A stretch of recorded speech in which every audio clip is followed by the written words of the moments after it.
Hello everyone, good morning. Sorry for the little bit of extra startup delay, but we're here. Alrighty then, so I'm going to be finishing up tooltip pinning today. It was something that I was working on a little bit yesterday.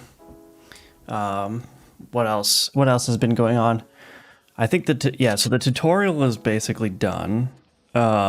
Just finishing tooltip pinning. I also did a bunch of like miscellaneous stuff. So my to-do list is actually quite small now.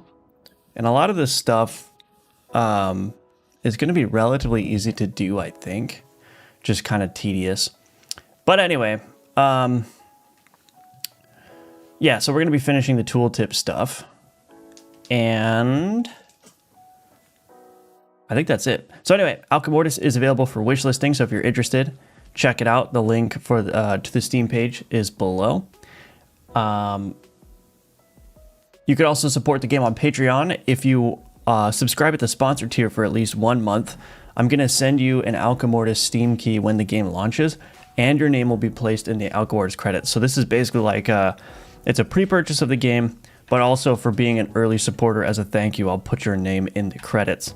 So your name could be blasted out to potentially many thousands of people if they open the credits menu anyway.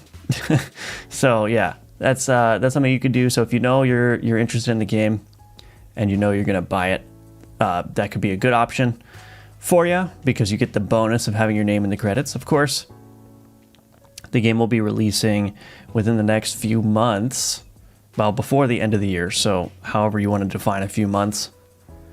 So you could purchase it then as well if you're interested. Okay. Sorry about that. All right, Clickertail, welcome. Hello, Mohall, welcome back. Emerson, good to see you. Hello, Toos. Jabroni, welcome. Good morning. I'm not sure it's morning for you. It is morning for me. It's almost 10 a.m. But I'm shy. I mean, I think I will probably, I'll probably offer some way for people to say, hey, I don't want my name in the credits, even though I have the sponsor tier. So I'll figure all that out when it comes time to do that, which will be shortly because I think the plan is to put the credits menu in the demo build as well. So I'll be sending out, little something if people want to not be included in the list. But for the most part, the default is you'll be included. Alrighty.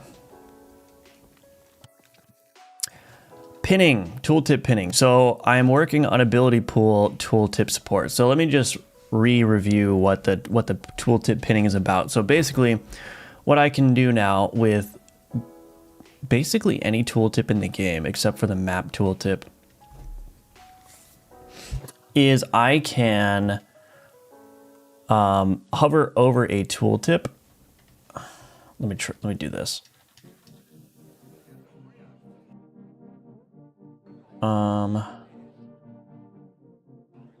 What is this debugger error? Oh. I don't think I need any test cards. Let's turn this off. I'm not seeing anything. You didn't see anything. Anyway.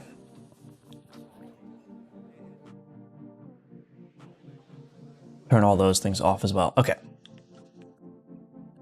Here we go.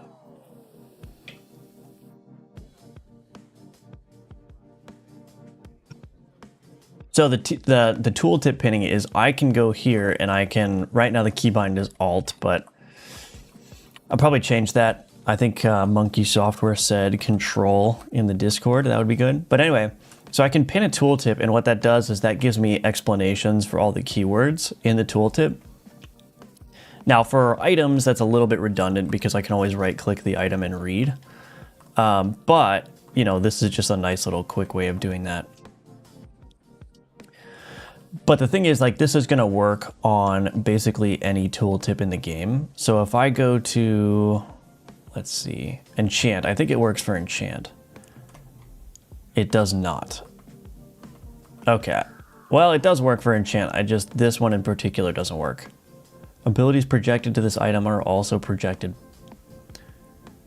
to this item. Okay, so I don't have the projected keyword. Maybe I should just fix that now.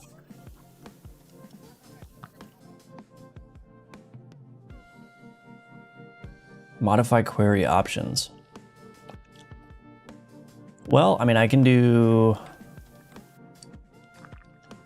get keywords. Ah, I got a sneeze coming on. Public override get keywords. Return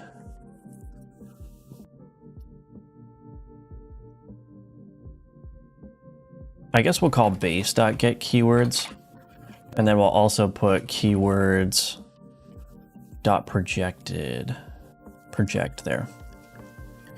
Okay, that should fix that one. But yeah, so for tooltips that have keywords, I can now pin the tooltip and bring up the explanations for that. So that's going to hopefully help.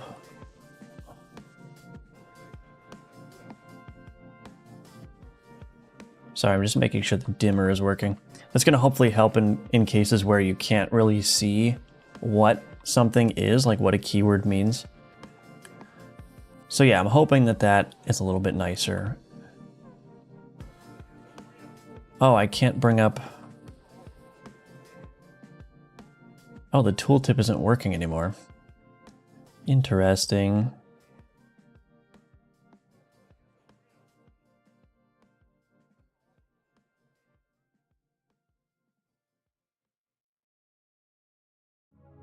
Do I have something interrupting the input? Oh, why is that not working anymore?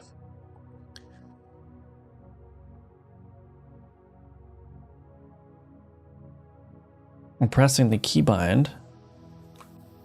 Oh. Oh, I'm in some kind of like alternate mode in my keyboard or something. Hold on a second. What in the heck?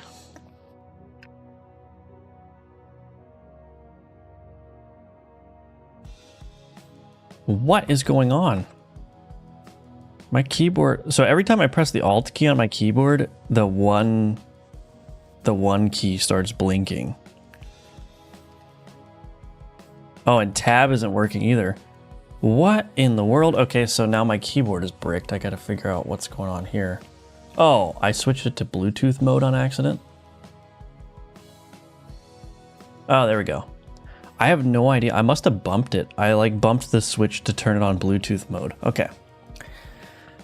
Ah, this is just another boomer moment in my advanced age. Anyway, so that one should be fixed. So fix enchant missing keyword. Anyway, so I think that's fine.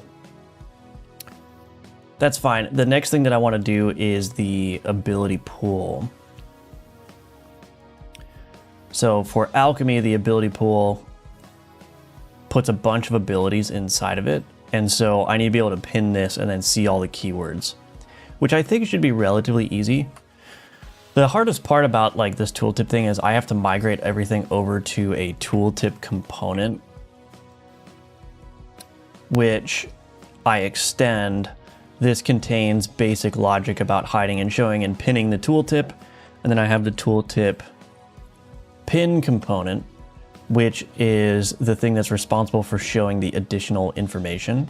I guess it's also responsible for reading the input. I don't really like how I designed these components, but it works, and I don't really feel like reworking it again. But that's all right. So the ability pool is the thing that we need to get keyword support for.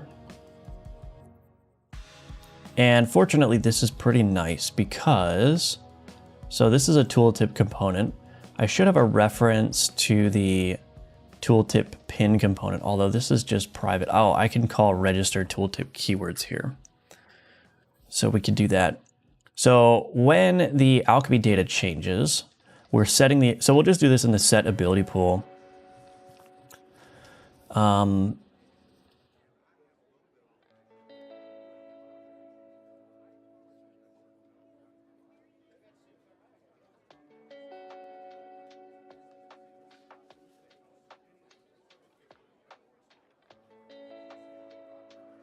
Current abilities. So I can do register tooltip keywords, current abilities dot select many.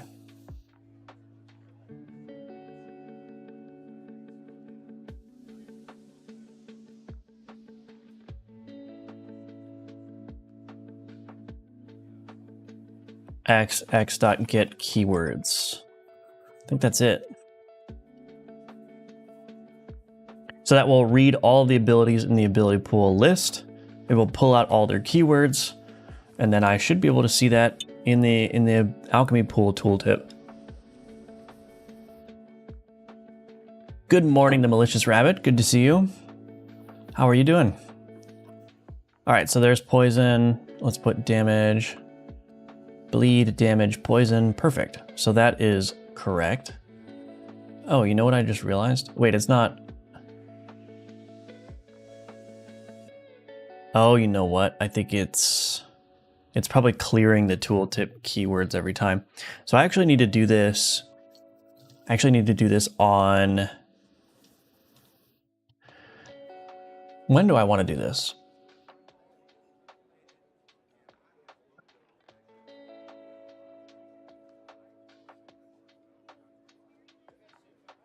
Tooltip component, hide tooltip, show tooltip, update tooltip position.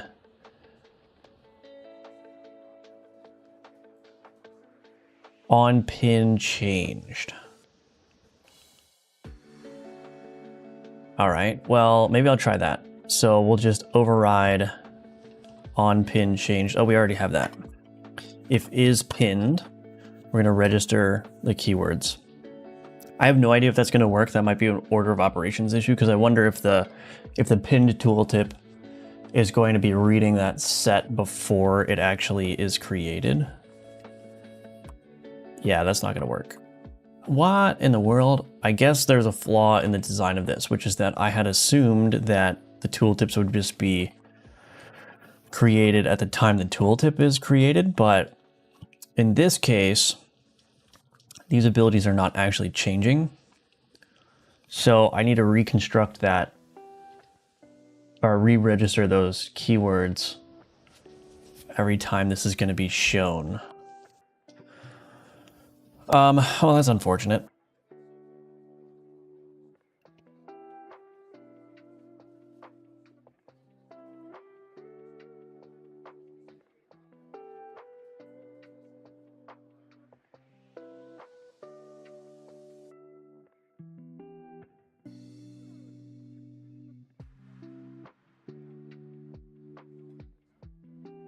On pinned.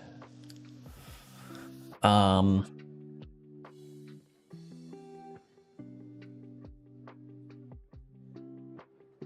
right, well, I have a little hack I can do. I'll just do a little hack. Alchemy ability pool. Update keywords for pin. And then we're gonna also do clear. So protected. Well, actually, unpin. Yeah, it's clearing keywords here. So we're just gonna re-register those on clear, I think.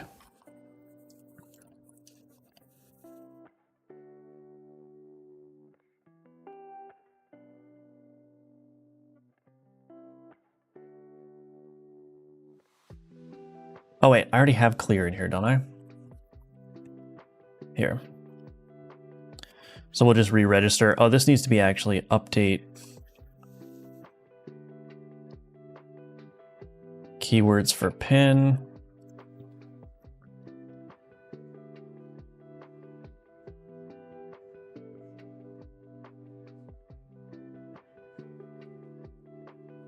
Okay.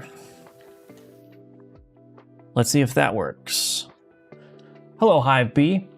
I'm doing pretty good. The game's looking good. Been a while since I've watched. Yeah, it's good to have you back. Yeah, the game's coming along pretty nicely. I just have a ton of work to do, and it's still not working. What in the world?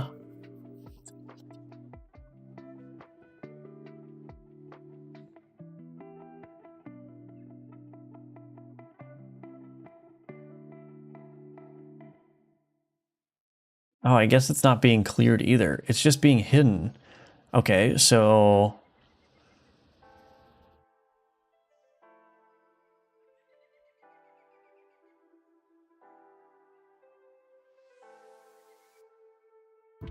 I'm pretty sure unpin is called first. Update keywords for pin. The real pain is that this is clearing. All right, I might just have to do something ugly.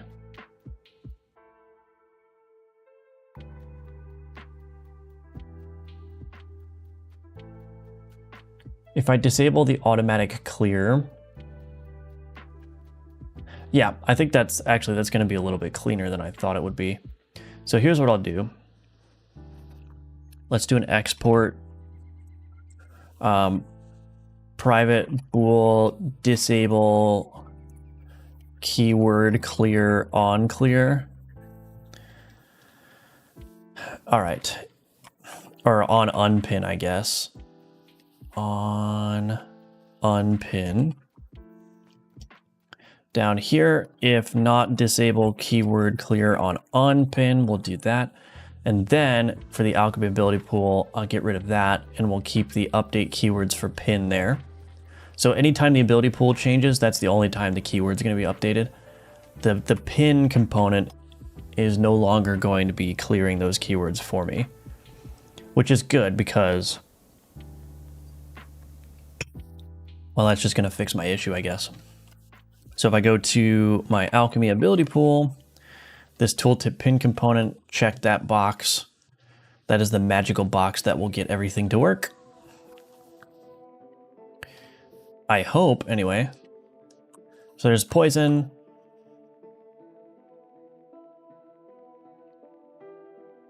I don't even know what's going on here.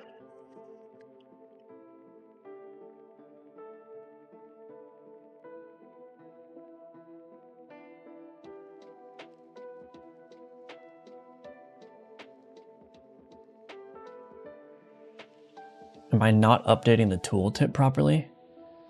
Pin update explanation tooltip.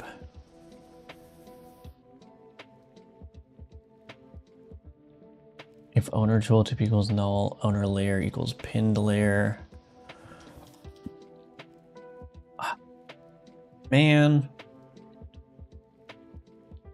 Why is this not showing up? Filtered key, so it's saying filtered keywords is...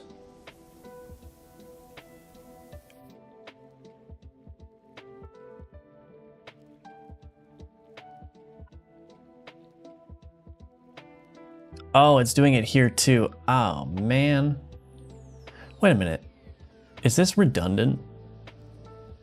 The tooltip pin component was clearing the keywords on unpin. But this one is also registering the keywords as nothing. Why do I need that? We'll get rid of that.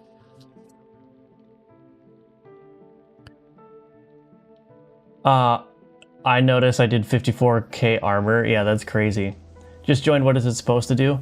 I'm just trying to implement a way for players to pin tooltips. So a lot of cases in the game, there are tooltips like this where it says like, here's poison, right? But you have no way of like inspecting and reading about what poison does. The only place where you can read about poison, at least in the master branch, is the card inspector here. But what I'm trying to do is do a pin where you can pin the tooltip and then you can get the explanations alongside the tooltip there. There we go. Okay, I think we're good. So yeah, when you pin the tooltips and you get 2 scroll bars, you could scroll both of these independently. So yeah, you just get like this nice pin. You can read about everything. And this also works on controller. So I spent quite a bit of time yesterday getting all this input handling to work for the controller, but yeah, it works. And I would like to extend this at some point too, like whenever an item is referenced, I would like to maybe put another tooltip in here that could show you like the item as well. But anyway, so yeah, that is supposed to help with cases where you see a keyword but you don't know what it means. And is this actually gonna work here as well? No, it doesn't. So I need to do the same thing for booster options. So add pin support for booster options.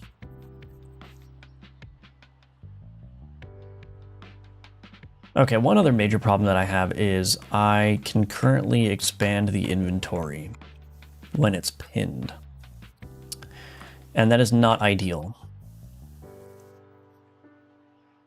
But that will be a problem for future me to deal with.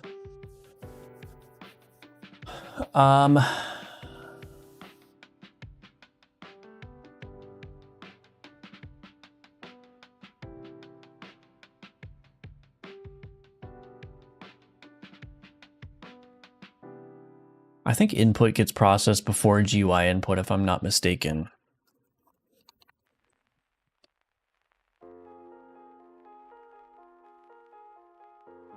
I always forget. I should like save this diagram to my drive. Yeah, so here's the order of input events. So input first, then GUI input, shortcut input event. I've never used that. Unhandled key, unhandled input, physics picking. So the problem is I'm doing all my input handling for the pinning in here.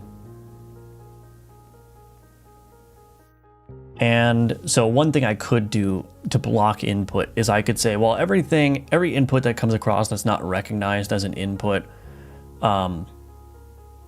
for the pin context, I could just accept the event and block it, right? The problem is, I think a lot of my interactions, especially with like clicking buttons and scrolling scroll bars, I think those rely on GUI events. So if I just auto accepted all input events, they would never propagate to the GUI event. So if I just like started blocking input events, like I wouldn't be able to do anything here at this layer. So that would be a problem. I have like an input blocker component. And actually, as a matter of fact, it may be a good idea to... Well, maybe not. No, never mind. I'll figure it out. Input handling. Anyway. Keyword showing for alchemy ability pool pin. Okay. We need to just support map nodes, pin prompt to tooltips, pin support for booster options. Let's see.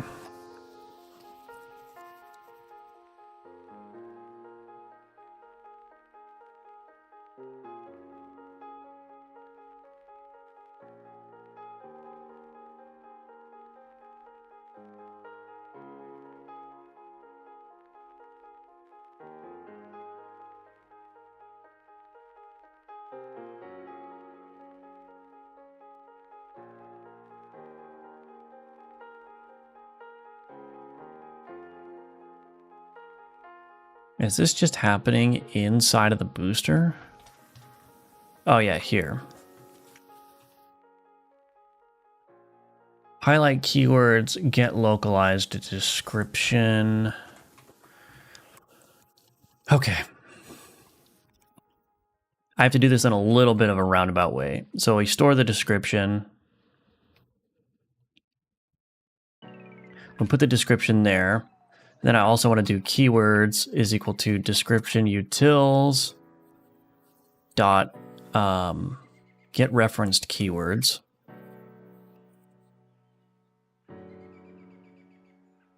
And then in here we do register keywords.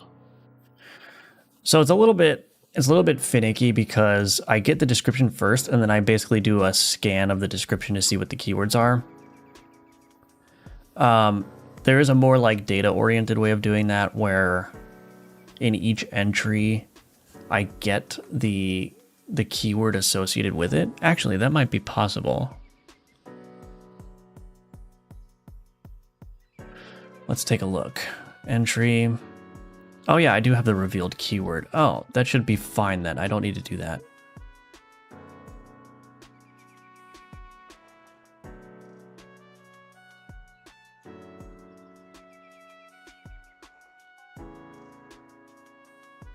But I do have to do that in some places where I basically get the description first and then I scan the description for keywords.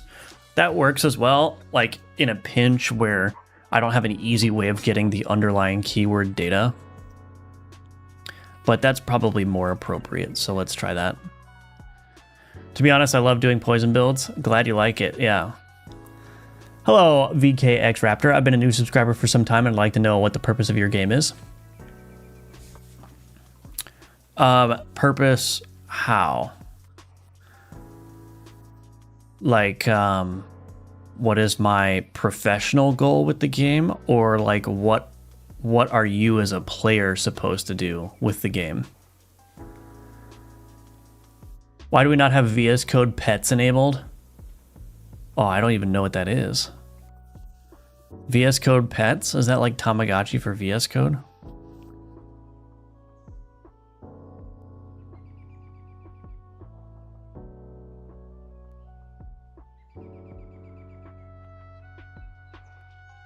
Paralysis, cloak, confuse.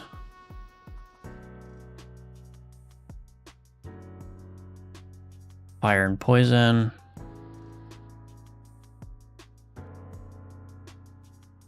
Cool. All right, I think boosters are supported. It's a meme plugin, very cute and aesthetic, I must add. Well, maybe someday. Maybe someday. Can have your cat in your editor. Oh, goodness. I'm not into those kinds of things. Sorry to say.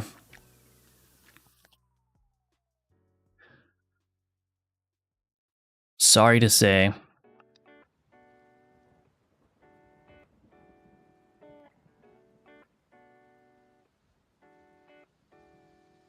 Okay. I've been using Rider to code with C#. I wish the VS Code had the same save and build insta on Godot. This speed up the development. I was experimenting with that a little bit. Like, you could set up a watcher to build your C# code on source change. The problem, though, like fundamentally, is that the Godot editor locks up while there's a build, like while there's a C# build going. So you're not really saving that much time anyway, because like you can't do anything with Godot while it's building. I do have a plugin that that I created for myself, which will detect if none of the source files have changed, and it basically hijacks this play button, and it won't invoke the whole MS build process. So I can run this over and over and over again, and it basically just bypasses the build and runs the game directly, which saves a bunch of time. But if any of the source files have changed, then it will run a build again. So if I just do like false here and I go back, see, it runs the build now because it's detected a source change. So that's a nice little middle ground, which is, you know, I don't have to wait for that build dialogue every time. It doesn't build the game every time, but it does like do the build process, like the build check every time, which still is like a second or two of delay, which gets really annoying. So being able to bypass that and just click play and have the game start basically immediately, I mean, apart from any of its initial loading time, is really nice. You can create 3 exports, save, go back to Godot, it's already there. What's the use case for that dance? I feel like I'm out of touch with everyone. For some reason, I'm having a very difficult time understanding the comments you all are making in the chat today. Oh gosh. You ever have days like that where you're just like, nothing you read or hear makes sense for some reason? What is the use case for that dance? I have no idea what that means. I'm sorry. Why the other three export? Oh. I assume they're talking about export variables that you need to be configurable in the editor.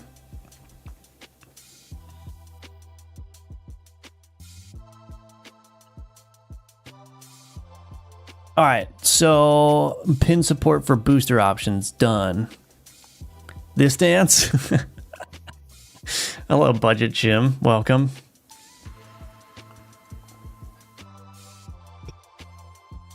Okay.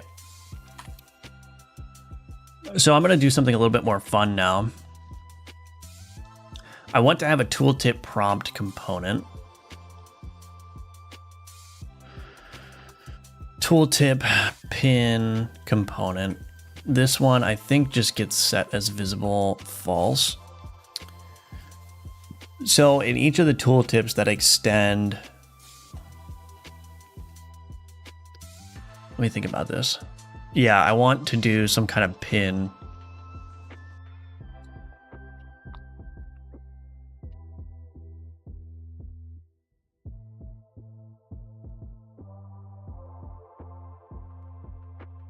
Let's do a new inherited scene.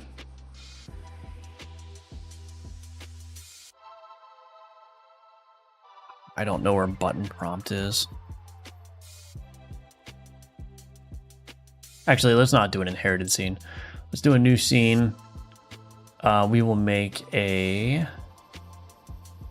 margin container. This would be the tooltip pin prompt component.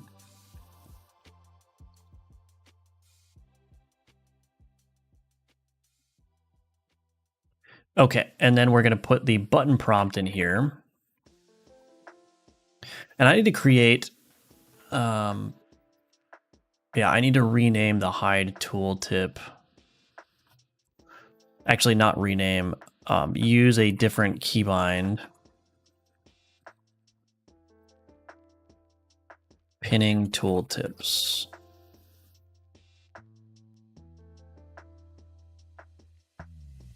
On controller and mouse keyboard.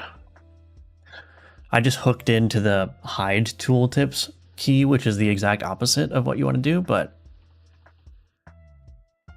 I think I'm actually going to need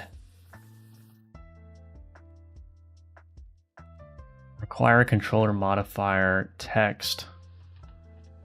Let's go to keybinds menu. Actually, button prompt. Yeah, here. Let's just call this pin group translation groups UI private const string UI keybind pin tooltip.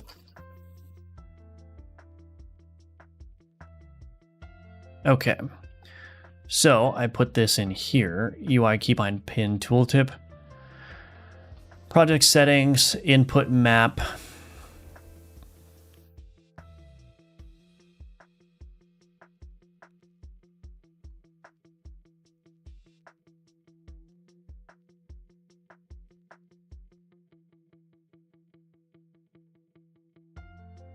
Hide tooltips.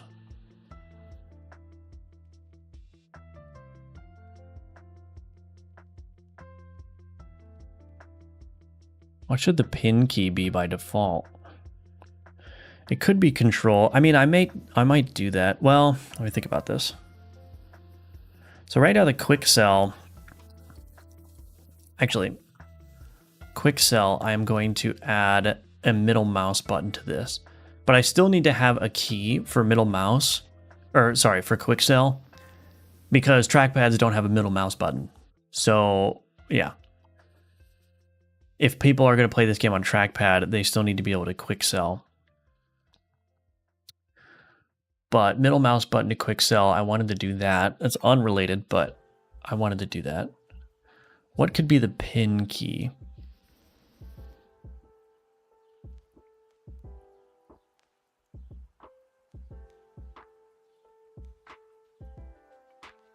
So quick sell is Control Shift.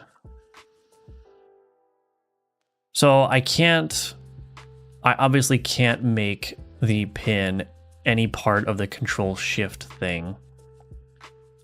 Maybe I will keep pin as Alt, and then for hide tooltips, maybe I'll just do Control or something. Let's change this to Control. This action already contains this input event. Okay. So we'll change that. Let's add a new action, pin tooltips. This one we'll keep it at Alt, and then we'll do the other Alt as well. Oh, really interesting. I thought there was like a way to differentiate between the physical location of the Alt keys, but I guess not. So that's pin tooltips. For controller,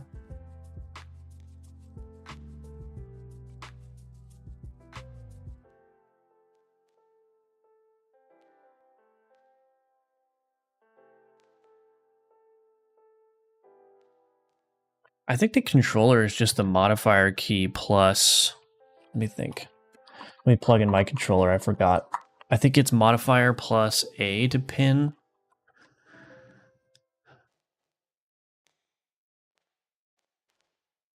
Gotta send Firebelly some coffee. I might have to make more coffee. WhatsApp, GitHub unavailable, Microsoft Classic not work for me. What's up, I mean? Played a lot using my notebook and selling was a pain. Yeah, I need to make some changes to the trackpad. Oh yeah, GitHub looks like it's having problems. I guess Alchemortis got deleted. That's unfortunate. High error rates, around 20% of web experiences. Interesting. Okay, so nope, that's not the pin. It's left, oh, okay. Left trigger A is to pin. Hold on a second. Controls, RT.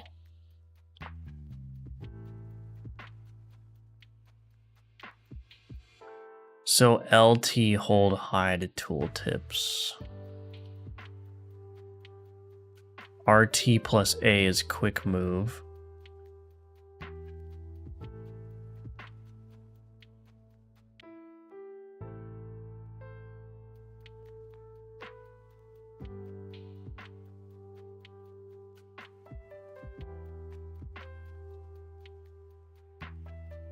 I mean, I guess there's not really a problem with that.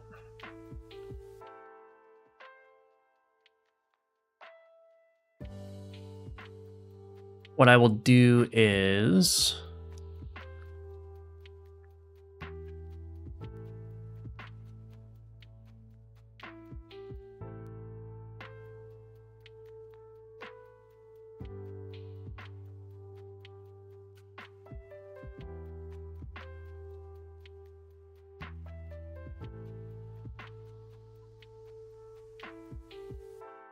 if event is action pressed, game const, let's put the pin tooltips in here.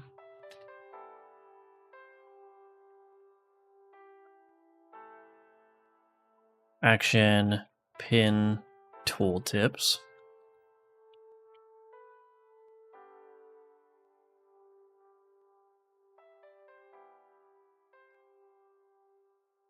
Action pin tooltips. Action click left.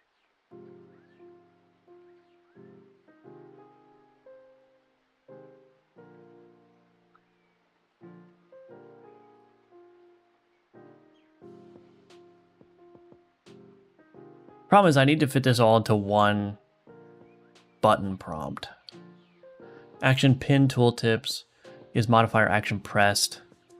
Action click left.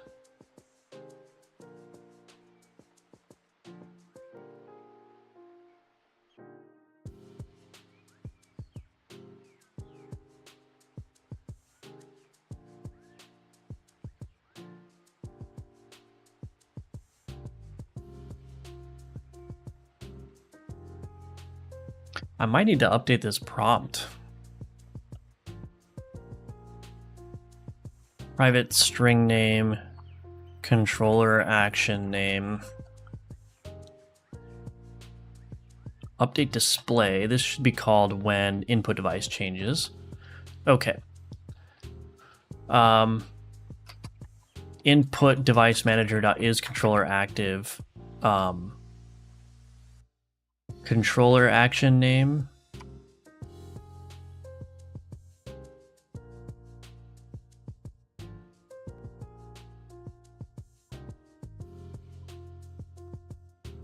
I think that's correct.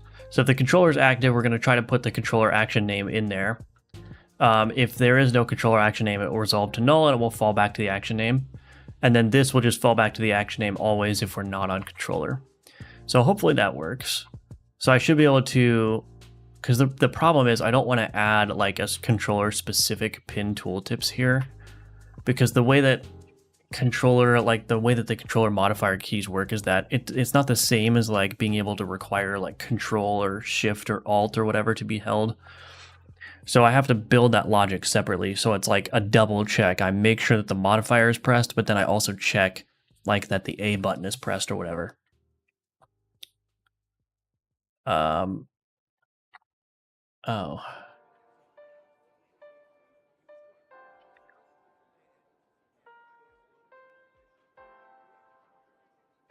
Is this one empty?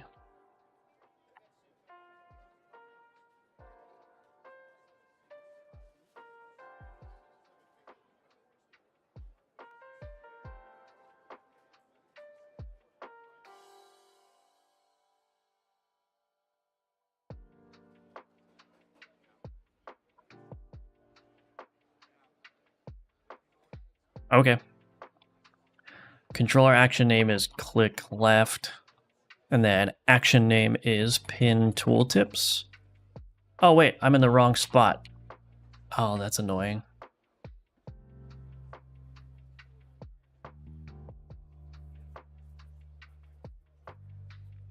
Okay.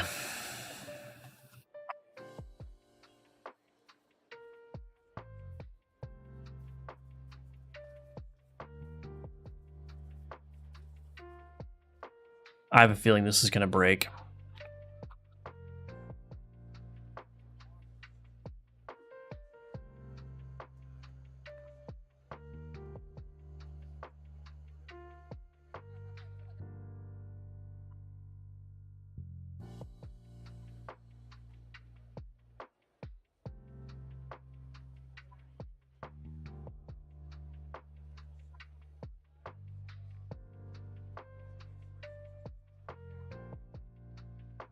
I'm just going to preempt that by doing the string is null or empty check. All right, button prompt. So this would be pin tooltips. Click left. Okay, jeepers.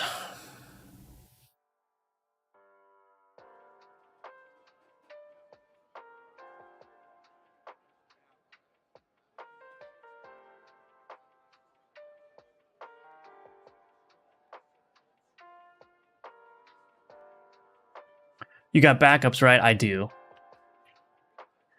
GitHub down, I just pushed. Interesting. I just went to Alchemortis and it said that it couldn't fetch the commits. They've deleted GitHub. Finally, my company uses GitLab, by the way. Very nice. Hello, Necromantic. Welcome. Educated Capybara. Welcome. Good to see you. Welcome to the stream.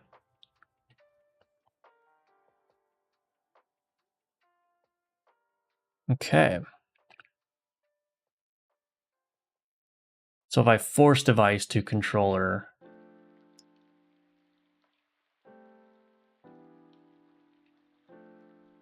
interesting. I wonder why that's not working. Anyway, maybe the force device doesn't work. Actually, no, it should work. Force device controller. Oh, interesting.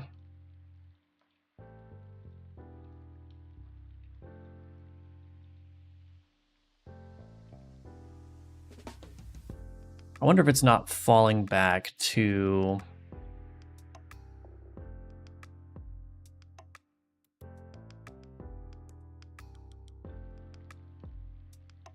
Is controller active? Oh yeah, it doesn't work in the case that I'm looking at, right? Okay. I think it should be fine. Anyway, let's just go to the generic tooltip. So what I want to do here is I want to instantiate the tooltip prompt component or tooltip pin prompt component. So that's going to go here. And what I'm going to do is I'm going to change this. So we're going to change the container sizing to shrink there and shrink there. So now it's in the bottom.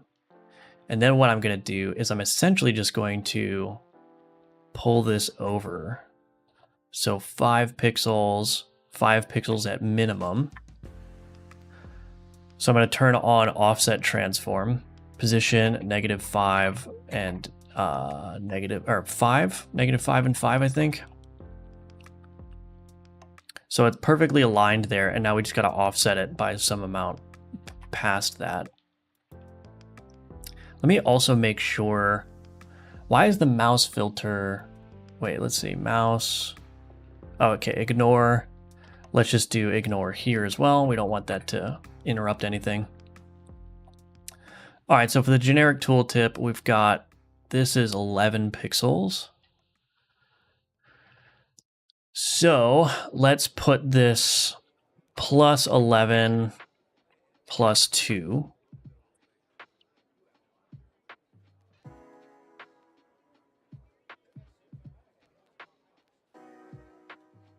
Yeah, I mean, we'll see.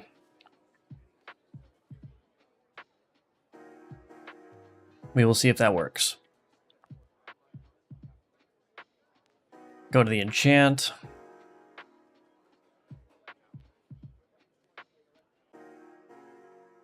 That's going to need to say unpin when it becomes pinned. The other potential problem is that that's going to go off the screen. So I may need to adjust my screen padding as well.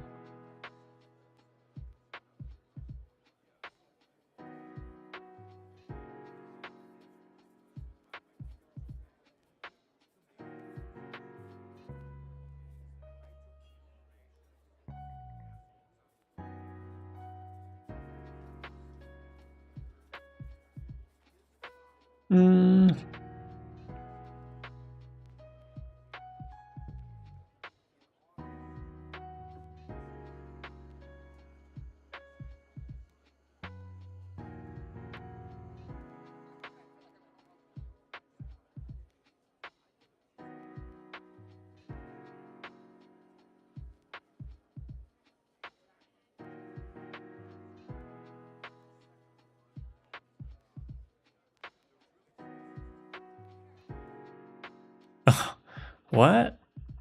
How interesting.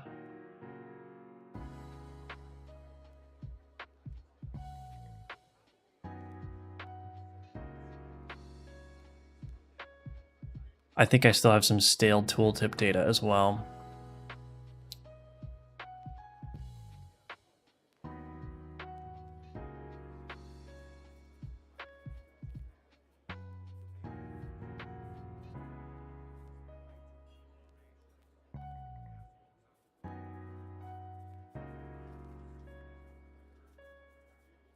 Okay, obviously some UX improvements to be made there, but I think generally speaking, it's looking all right. I mean, I can pin these things that don't have any explanation, so might want to change that as well. Oh, I need to test it on controller. I need to make sure that it displays properly on controller. So let's go to the booster, RT plus A pin, and it was the wrong one. Require a controller modifier.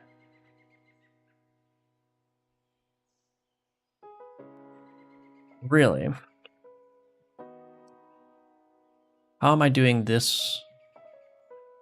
Oh, interesting.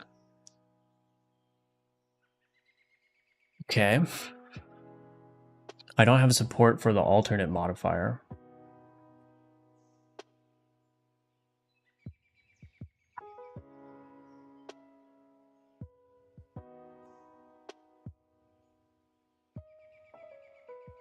Let's add that.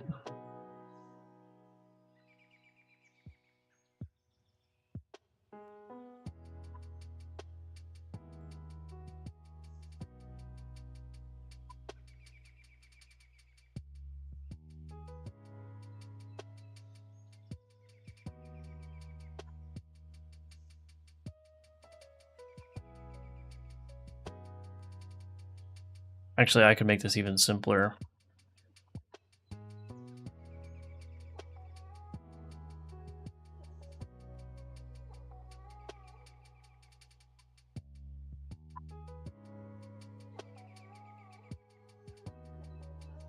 Modifier event name.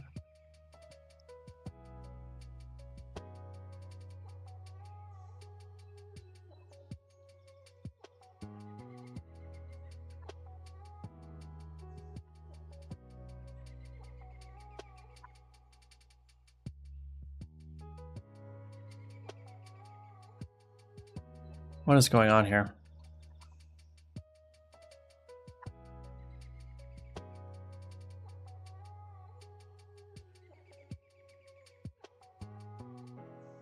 Okay. I think that's right. The company I'm working on is actively moving from GitLab to GitHub. Interesting. I'm on a self-hosted ForgeJo instance, good GitHub clone. What is the font you use? In the game, it's called Soft Square. It's by Chevy Ray. In my VS Code, I'm using Cascadia Code. Is everybody just gonna flex? I'm a tech peasant. I set up my company GitLab self-host. It's not a flex anymore. AI does all the sysadmin stuff. All you need is a cheap laptop to live the self-hosted dream. One of the reasons why I'm not self-hosting a lot of that stuff, like the Git stuff, is because I just don't want to do the maintenance on it. You know? I've got regular backups of my Git repositories, but I don't need the whole, like, process to be self-hosted. Like, if GitHub bans me, it's like, whatever. I have a bajillion local copies. I'll just use something else. You know? I do have a bunch of Raspberry Pis lying around and a couple of HDDs. Maybe I can host my stuff too. If I feel like it at some point, yeah, for sure. Made a project with Arduino 15 years ago. Hope GDScript evolves as a multifunctional language. Yeah, GDScript improvements would be very nice.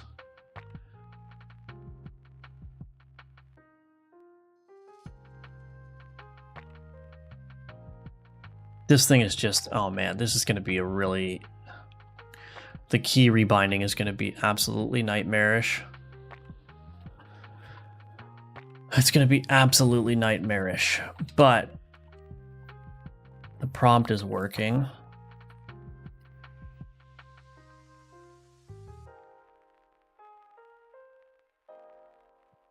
What happens if it's too far down the screen? Can that even happen? I mean, it can happen. So let's go to my card tooltip, instantiate scene, tooltip prompt, tooltip pin prompt component. Just put that there.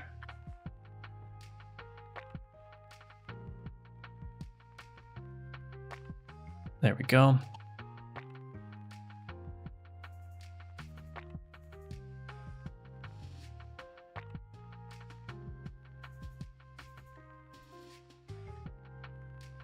Okay, tooltip pin prompt component.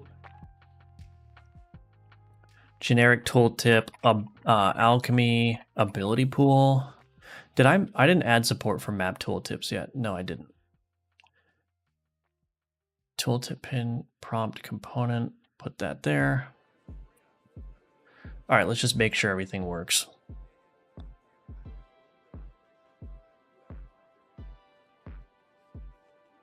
Pin. So that would need to say like unpin or something. I think I can also press escape. What happens if I do that on controller? Pin. Okay, so I can press LT plus A to unpin again. That's good. I'll probably add a setting to like hide input prompts.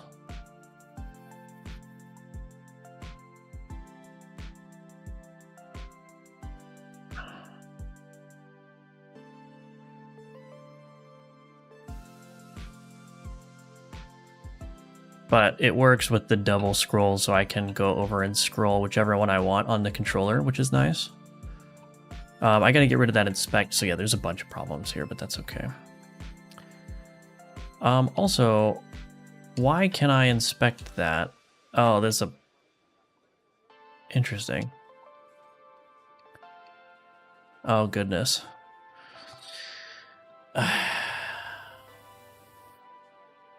Why is this focus context boundary not working? I did move the generic tooltip. Is that a problem? Or the card inspector?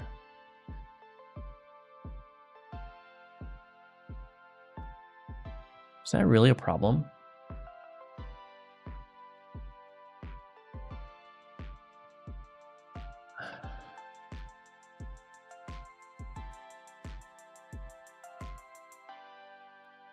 Wait, my card inspector isn't blocking any input.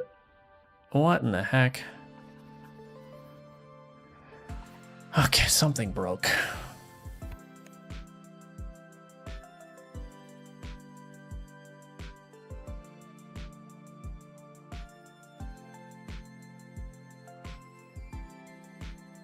I'll have to look at that.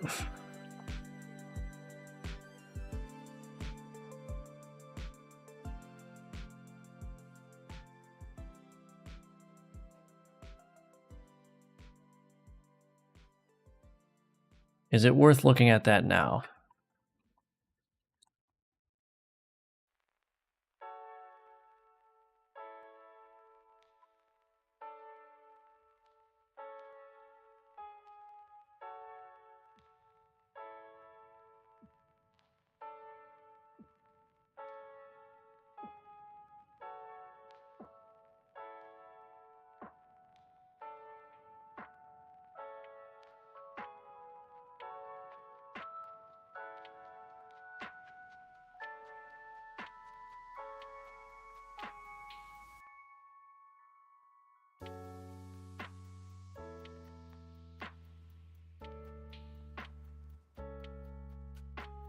I honestly don't know why that would have broken. I mean, I did move the card inspector around, but it should actually be more correct, the position that it's being placed in. Add transient child. Main. So it's being added here. Oh, maybe that's the problem. Right, when I change to scene,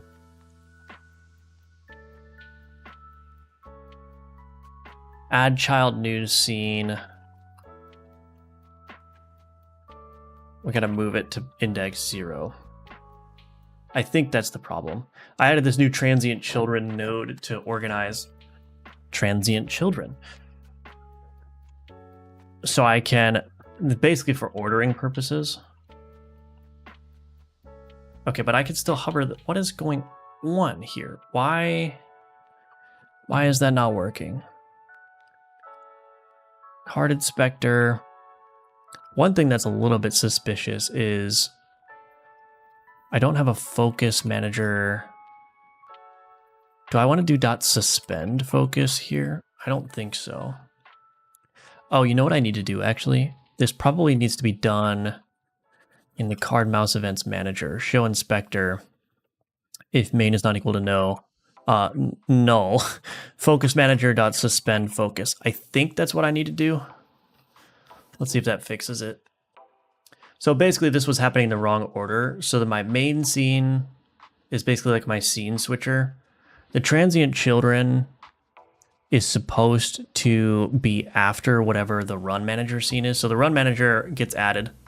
I wasn't fixing the order though. So the run manager was being added after the transient children, which is like defeats the purpose. The purpose of this transient children node is to have a place that I know of in the tree where I can place things that need to handle input before everything else.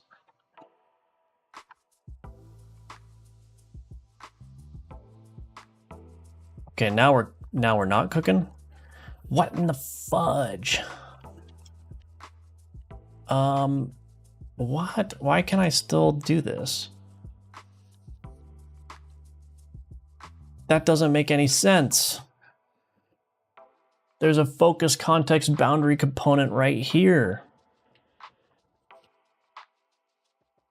That doesn't make any sense at all. That focus context boundary should be blocking everything.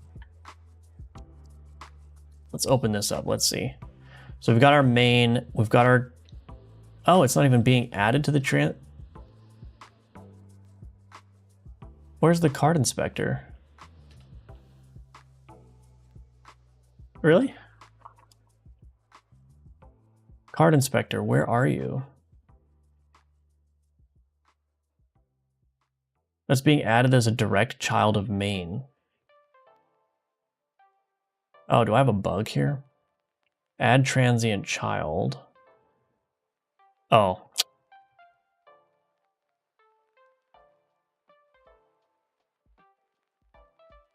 Oops. I guess it doesn't work the way that I thought it did. Okay, that should fix it. It was being placed in the wrong spot in the tree still. Okay, that should be fine. Oh yes, finally. Blocking all input. Isn't that beautiful? All right, I'm glad I fixed that, but I don't think I need this suspend focus here. Hello, Ariane, welcome. I created some posts on Reddit asking for feedback on my game demo and Steam page. They were really helpful and opened my eyes. That's great. Awesome. Hello, friend Santa. Welcome. How are you doing? Is that a really clean looking VS Code? I don't know. Is it?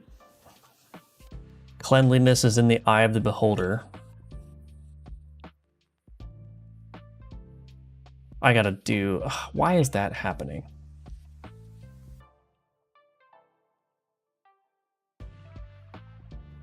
Okay, anyway, I gotta do a bunch of fixes for all this stuff, but that's okay. The scroll bar does not have focus here, which is interesting. I think that's okay though.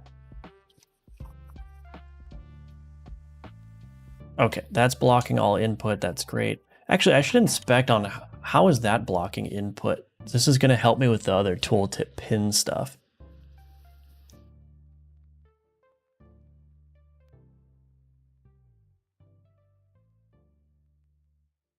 Maybe it doesn't block input. What happens if I... Maybe this is a long-standing issue. What happens if I do this? Oh yeah, I can still close the inventory here. Okay, so this is like a broader problem. I can open and close the inventory while this is up.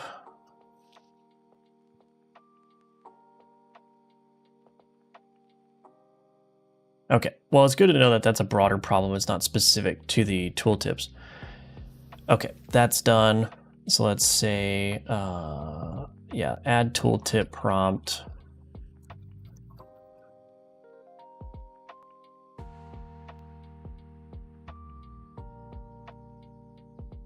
In tree.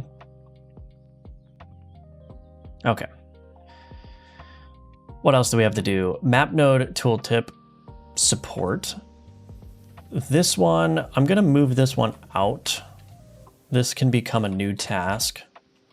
So this one is, we need to block other keyboard input during tooltip pin or card inspector.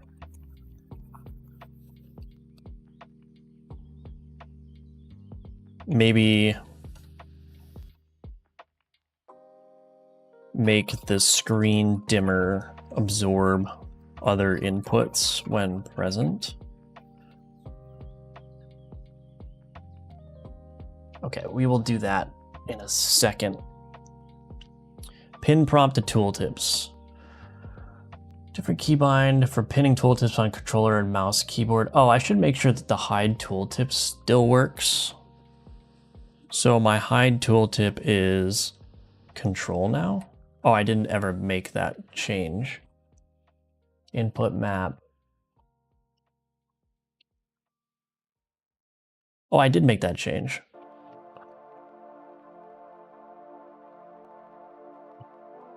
Should hide tooltip. Here we go.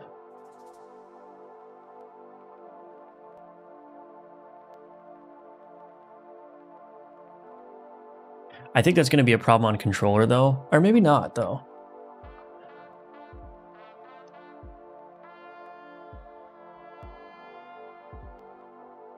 Yeah, it's hiding the tooltip because the keybind to hide the tooltip on controller is the same that I need to pin it, but on keyboard it should work. Yeah.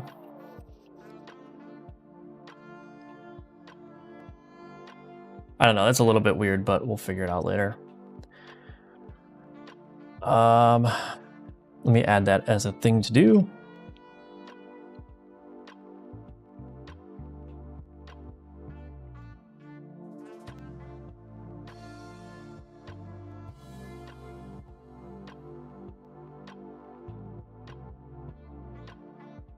Okay, talk to myself while working too. Slowly getting into software engineering with no real experience in software engineering, primarily a hardware engineer. Oh, very nice. I do not like being ignored, so I will head out. Okay, well, how about we just block you? All right, who up pinning a tooltip? Hello, Junie. Light Tiramisu, welcome. I just updated my VS Code and the new UI took me by surprise. Yeah, that is, I don't know. I don't know how I feel about it. It's different. Try JetBrains monofont. Do you have opinions on it? Yeah, I mean, I don't know. I think the problem with UI changes is that the reaction is almost always negative because you're so used to whatever it was before. So I'm trying out the new UI, and if I don't end up liking it after a while, I'll just switch back or something, but it seems okay. For some reason, I ended up working on a simple floating window manager in Godot, thinking that I want one for that particular MMORPG feel, having very interactive pop-up windows.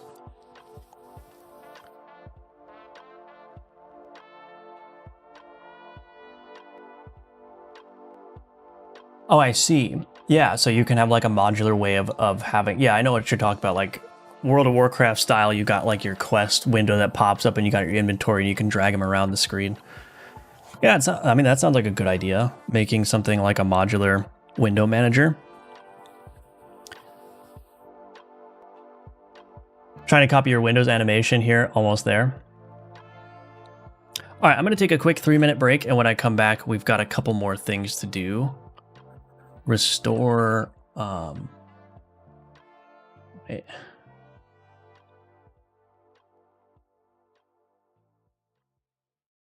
Why is that white space weird? Oh, I guess it was weird over here. Okay. We got a couple more things to do on the tooltip pinning, so we'll do that. Restore tooltip. I guess just hiding. Okay, I'll be right back in 3 minutes and we will continue on.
Okay, I'm back.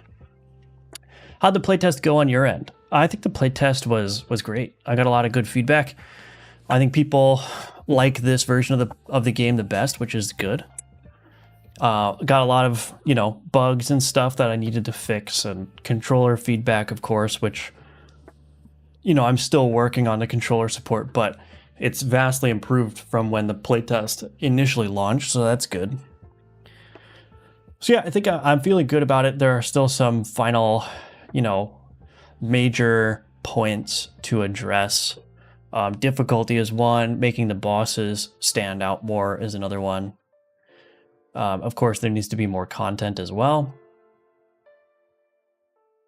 But yeah, I think I think overall it's good. There are lots of people who are putting a lot of time into the playtests. And that, I think that's a good sign.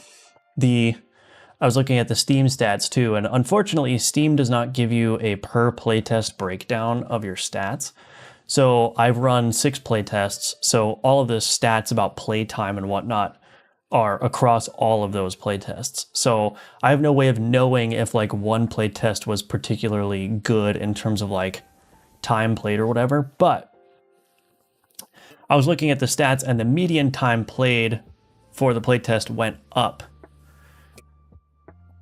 Just during the duration of the playtest.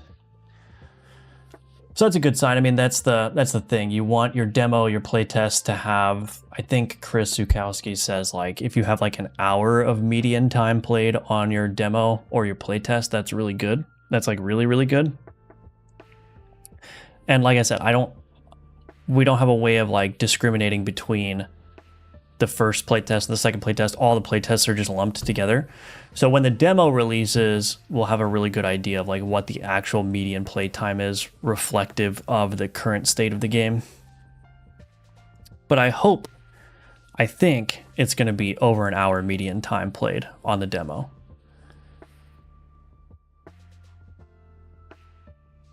Can I ask who made your capsule art?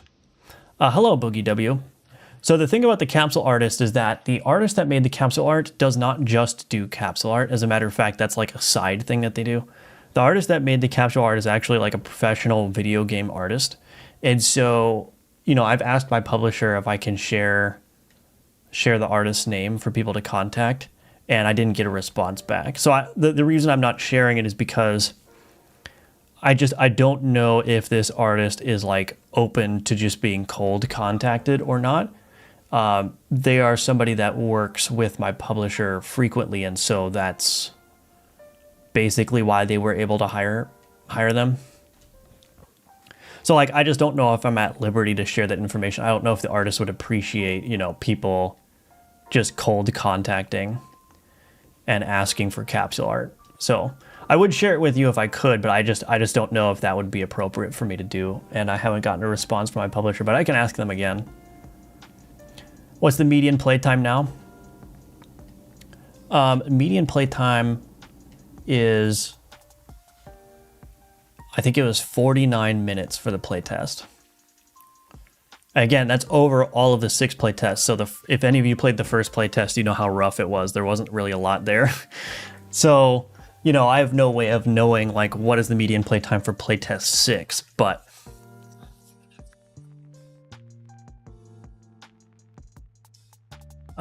so yeah, that's pretty good. I would say so. I mean, I have a hunch if I was able to look at only the playtest 6 statistics, it would be over an hour, but that's just a hunch I have. I have no data to prove that. Okay, we need to make map node tooltip support. Goodness gracious.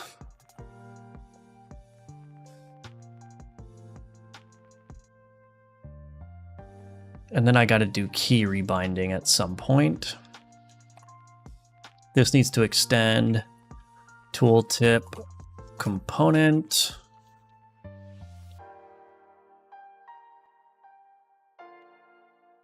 And now I got to figure out, I'll just borrow the generic tooltip here. So we've got tooltip component. I don't think I need this process anymore.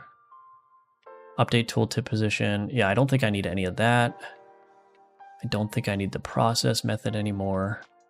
I do need to call base dot ready. Ready. I don't need any of this, I don't think. Actually, hide tool. Yeah, I don't need any of that. So I can just get rid of this ready method entirely here.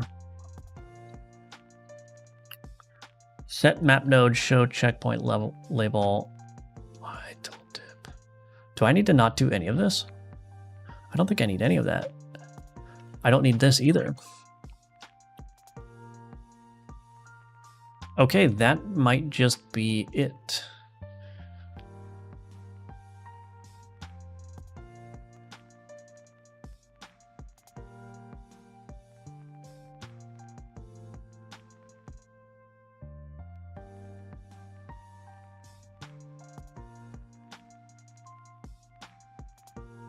Set booster configuration, okay.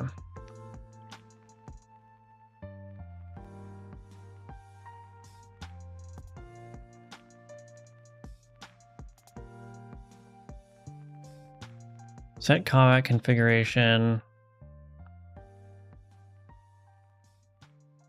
I think it's basically it, actually. Okay, so now we build.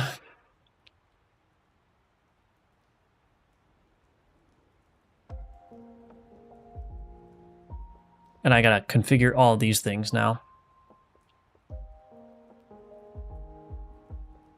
Any day now. Any day now. There we go. Content root panel container. Tooltip pin component. I need to add that. There we go. Okay, so tooltip pin component. Focus context boundary component. Focus context boundary component. Put this up here. Set it to disabled by default. Okay, and then I need to do instantiate tooltip pin prompt component there. All right, let's see if it works.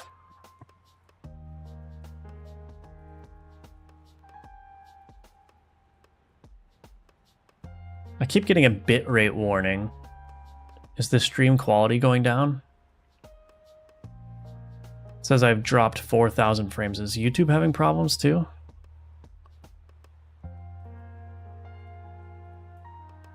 There we go.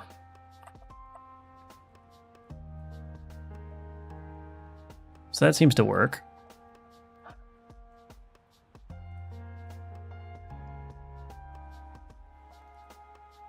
So this is a case where it's going off the screen there. That alt pin thing. Do you store code of any component as a code snippet in Godot? I've heard it's possible to create your own custom built-in script in Godot.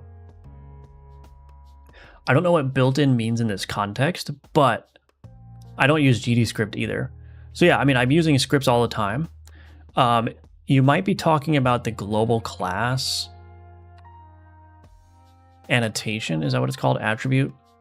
Global class attribute. So that's for C#.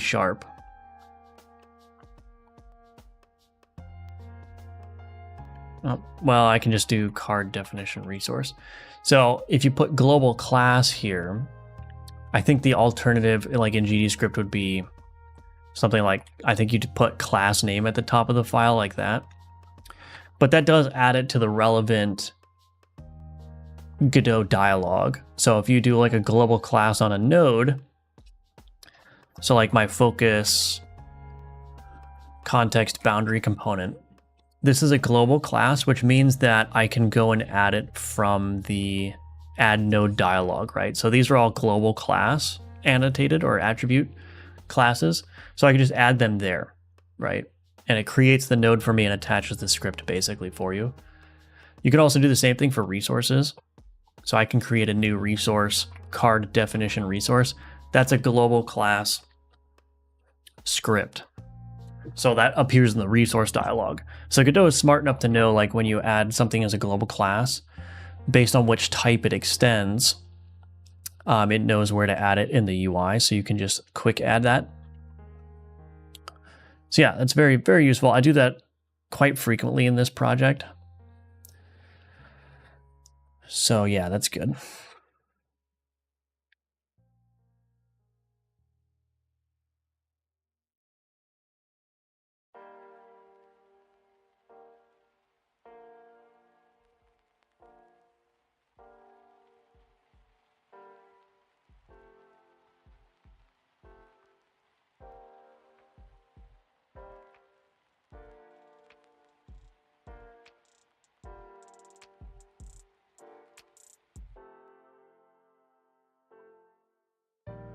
All right, I think the map node tooltip support is in place. Let's do... That one's done. Hide pin prompt when there are no keywords. And then there's also an issue of stale keywords. I might try to come up with a different solution.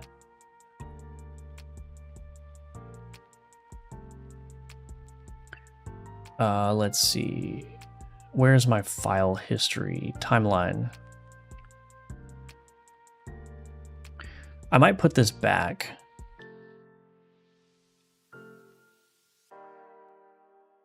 Put this back here. And then figure out how to do that.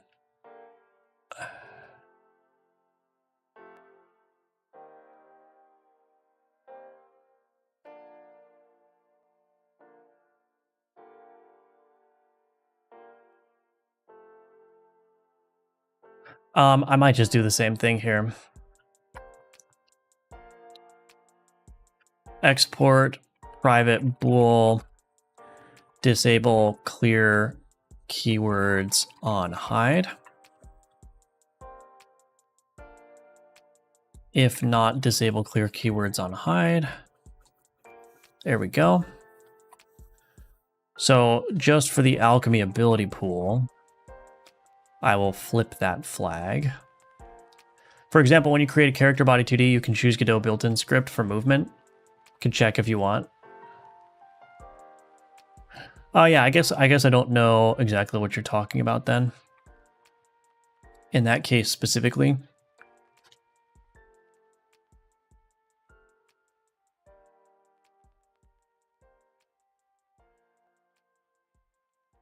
Oh wait, maybe I do. Wait a minute. So if I add character body 2D and I do a script, oh, I have a plugin to override that, so I think I know what you're talking about though. In the script creation dialog, it has like template scripts you can use, right? I think that's what you're talking about. I do not know how to create your own template scripts. I think you can put them in a directory in like the editor setting or wherever the editor directory is on your file system.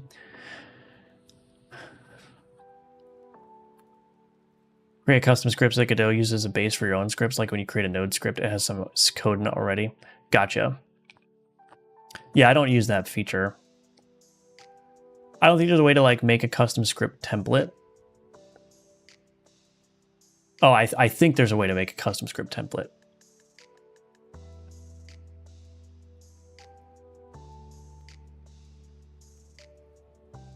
Okay, anyway, let's test this really quick. Put this here, put that there. Okay. Swarm, okay, good. Put that back. Confuse. Okay.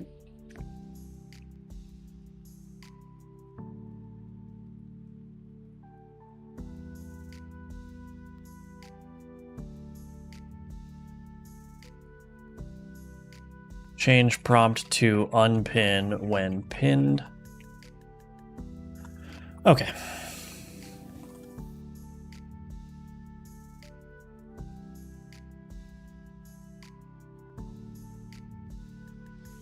move map tooltip to tooltip component.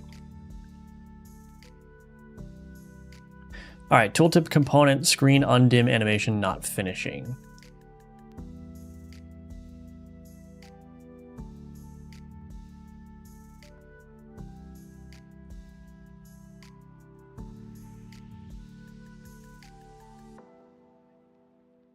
So this is being set as visible to false here. So what I may do is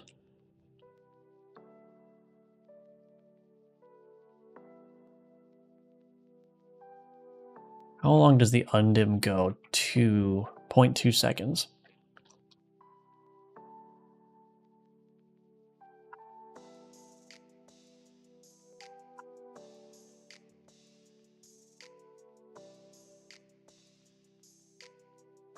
Cleanup tween dot kill if, well, let's just do cleanup tween dot kill. And then in here, instead of doing visible false, we will do a cleanup tween.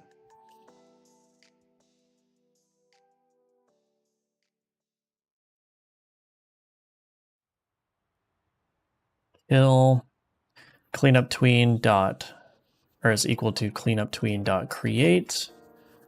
This, the cleanup action,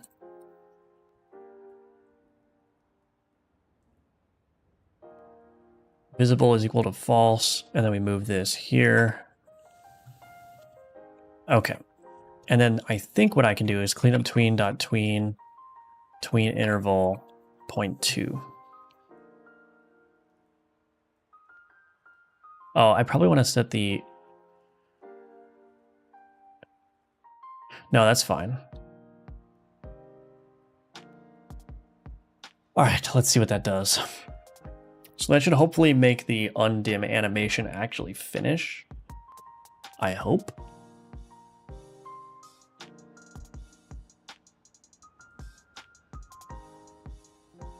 Just trying to break it. So now that properly dims away.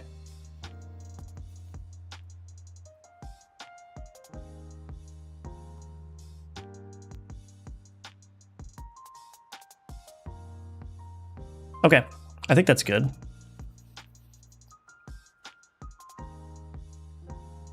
Cool. All right. Fix tooltip pin dim animation not playing on unpin.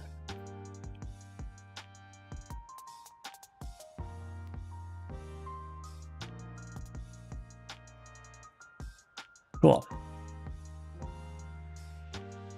Actually, I just realized this doesn't need to be here now that I think about it, because we're setting that panel container to visible here. Remove unnecessary weight of explanation cleanup. Oops, spelled cleanup wrong. That's all right. Okay, hide tooltip on controller, same modifier key. We'll figure that out later.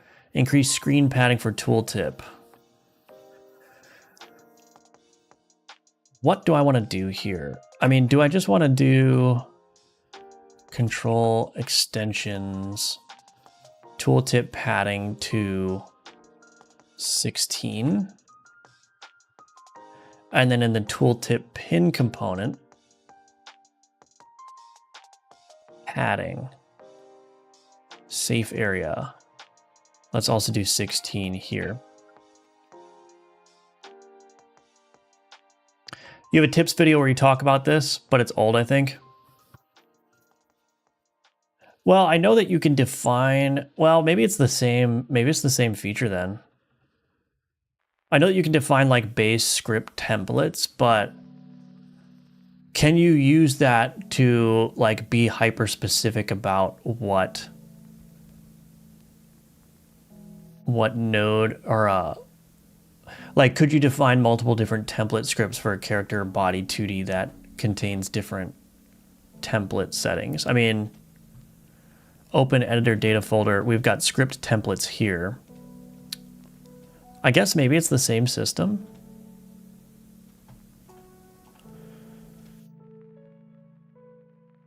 So I've got my C# templates. I mean, just the one.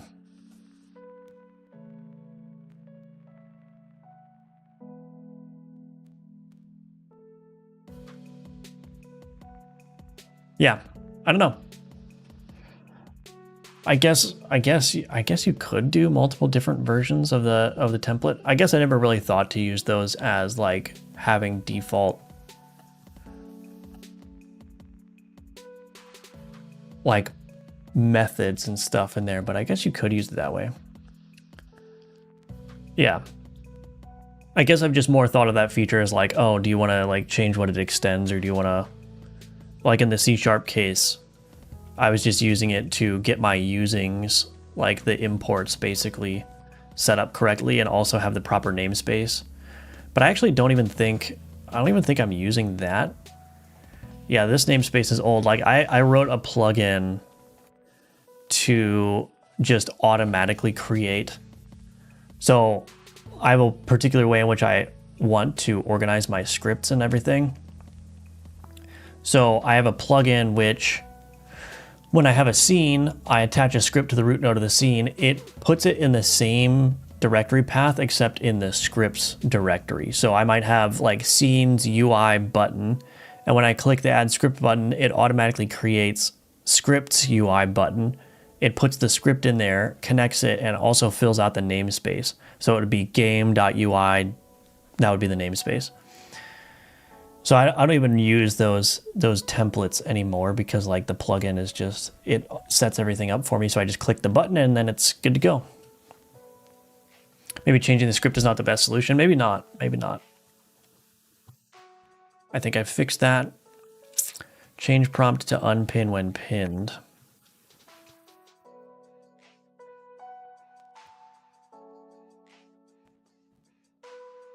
Oh, I was going to test the increased screen padding.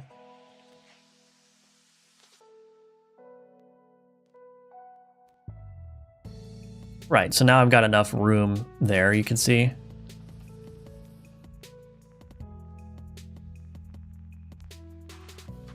Okay. So just got a little bit more padding away from the screen. That's not really going to affect anything, so that's fine.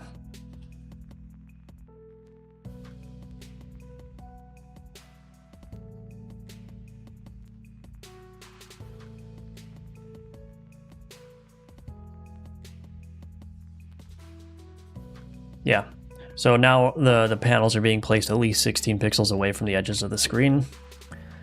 That works, that's fine. All right, we've just got a handful of other things to do now. Hide tooltip, okay, that one's fine. Hide pin prompt when there are no keywords. Hide pin prompt when there are no keywords. Yeah, do I want to do this? So I could make it so that you can't pin if there are no keywords.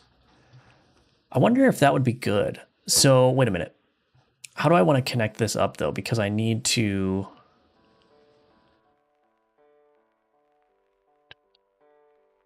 So maybe I could do an export here. Tooltip pin... Oh, I need a script for this. Tooltip pin prompt component. So I should just be able to do this, and I actually don't need this to be anything.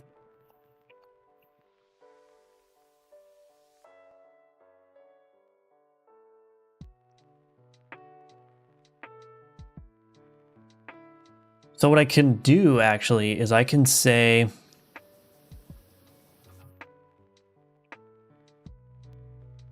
is this going to work?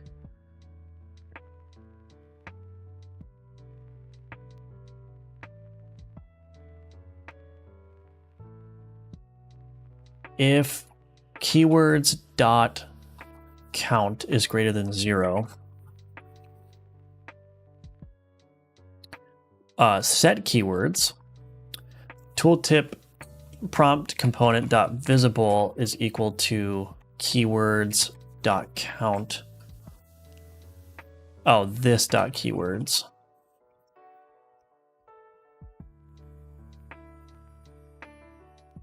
Am I calling keywords dot clear? Right, I don't want to do that. So instead of doing keywords dot clear here, I want to do set keywords to empty. So it runs through that logic again.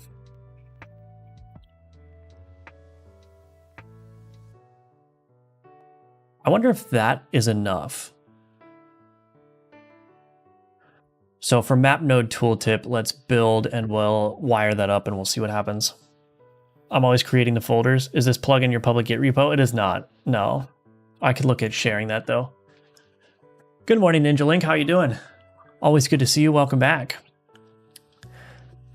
Do I have multiple viewports? I was wondering how I can scale singular pixel art without breaking everything.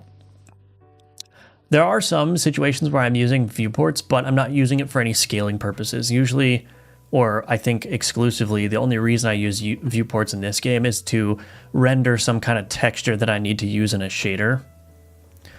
But I'm not doing anything like viewport scaling wise to like for pixel art, you know what I mean?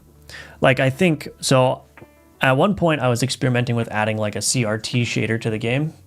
The problem is in order to get the CRT shader to work correctly, I need to render the entire game to like a low resolution viewport and then scale it up to fit like a higher resolution window that I can run the CRT shader against. And that just ended up being a nightmare. Like the input was all wrong. It wasn't rendering properly. And I didn't really want to spend a whole lot of time working on it, but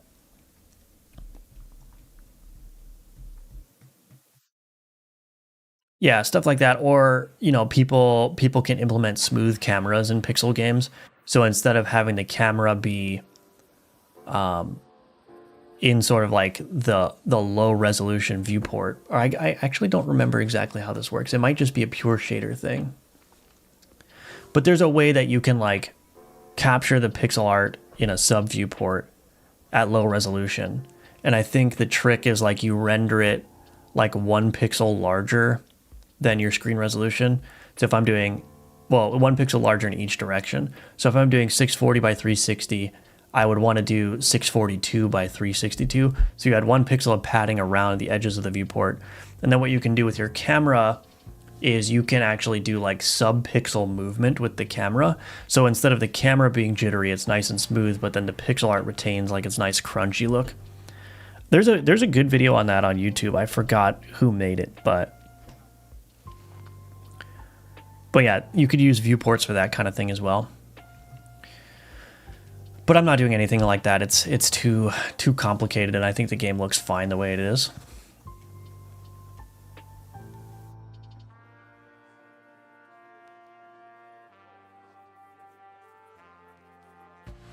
All right, let's see if that works.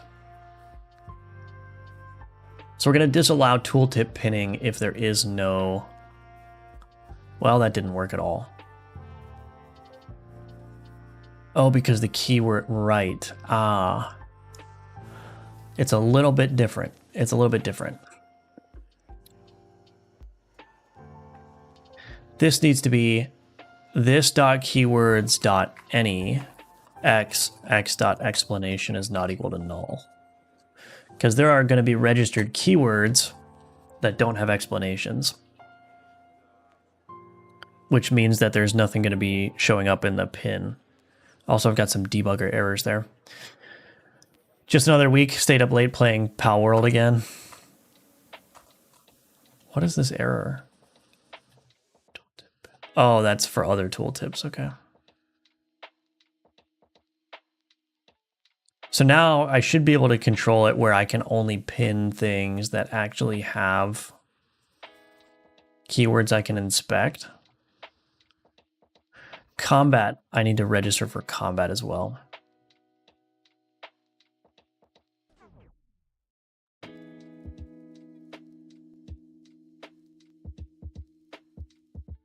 Okay. So where are the other tooltips? Card node.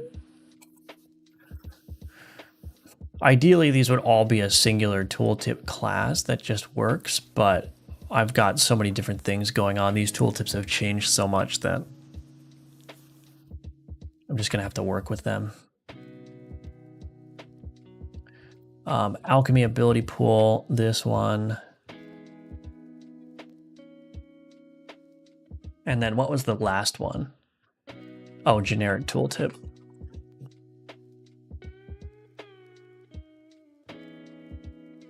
Okay, so those errors should go away now. So I can pin that one, can't pin that one, can't pin that one, can pin that one.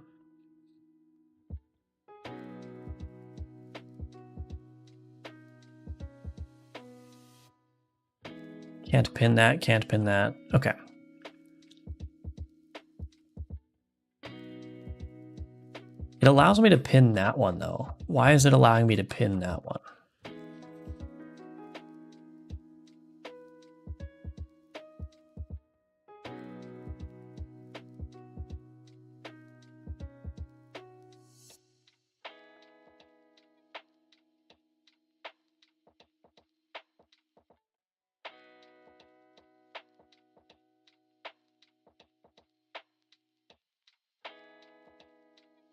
Oh, because I'm not right.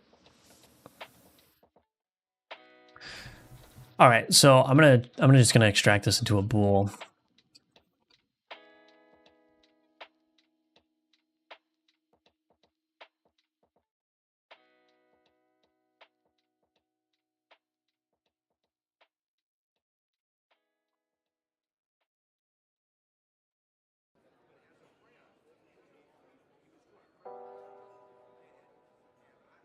Okay.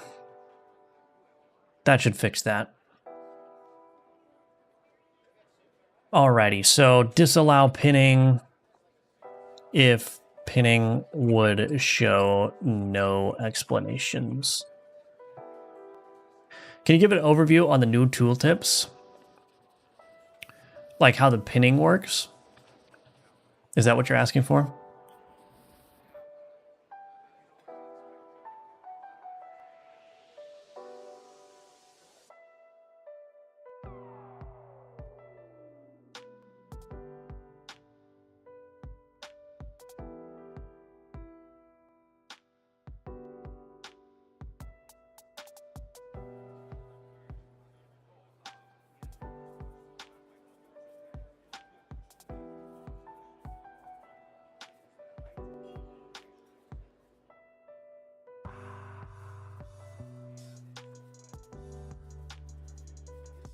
Get top explanations.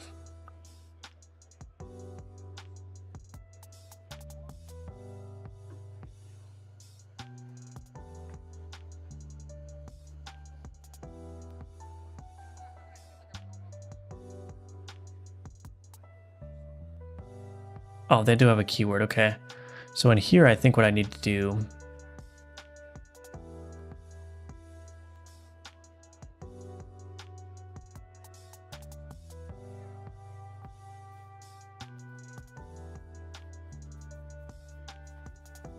that.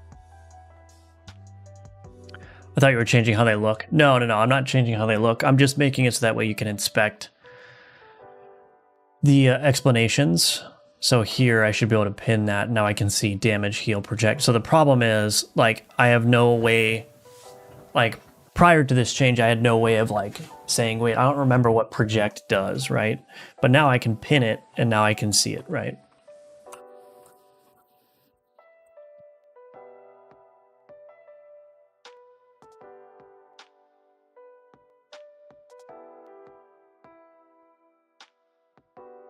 Let me just make sure. Can I pin this? No. Okay, good. Can pin that, can pin that, can pin that. That's nice. I had a hard time remembering what swarm was. Yeah, that was a piece of feedback that was pretty common from this playtest. Is like, especially with enchants, people would say, "Oh, well, I'm going into the enchant, and like it says that it's going to convert damage dealt to bleed, but I don't remember what bleed does, right?" So, boom, now you can read it.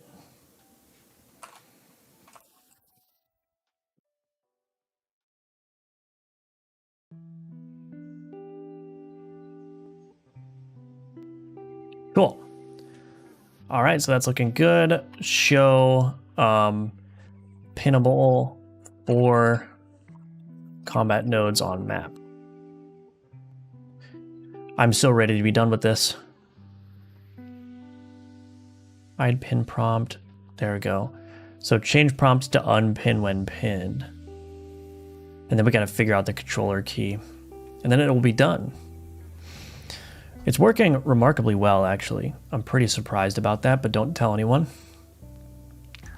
As we get closer to release, I am definitely employing more duct tape and popsicle sticks to make everything work, but that's okay. That's a problem for future Firebelly to deal with. Anyway, I'm going to be right back in just 3 minutes, and we will continue on with some more stuff.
All right, I'm back. What's next? Tutorial stuff? Oh no. Oh no. All right, change prompt to unpin when pinned.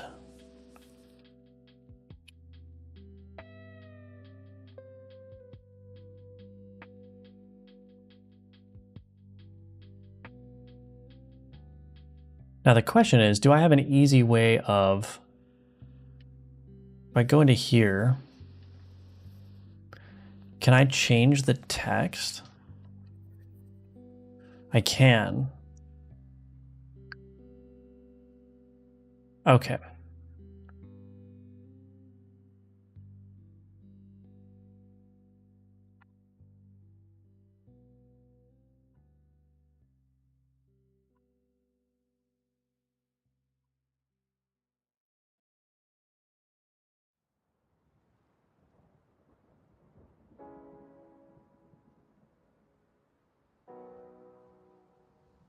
So we'll create a translation string for that.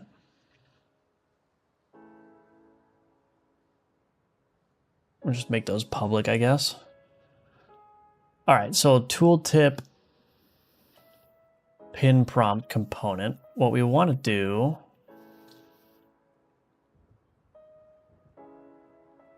is we want to do something like public void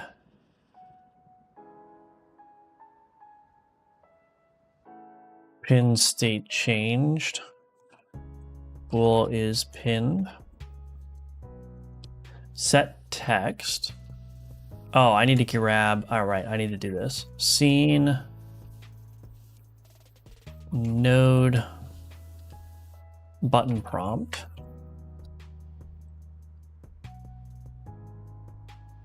Button prompt dot set text is pinned question mark button prompt dot UI keybind unpin, otherwise button prompt dot UI keybind pin. So now in the tooltip pin component, pin emit signal pinned.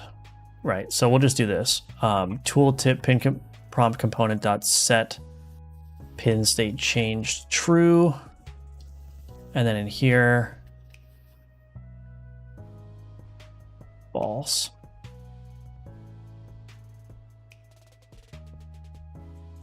Build, and then we'll build the translations, and then we'll see if it works. And then we have one more checklist item to do on that. We can call it good. Hello, Rin. Welcome back. Good to see you. How are you doing? All right. It didn't work. Right. So I forgot to do that.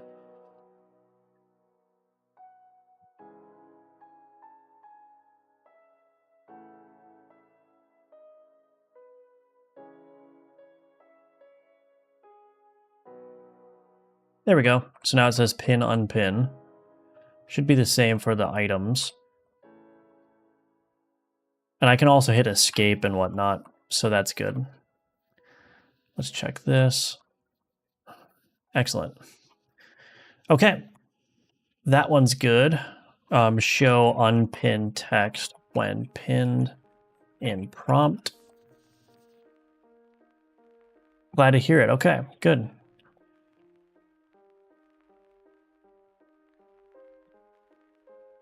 So now we need to reevaluate what we want the hide tooltip button to be.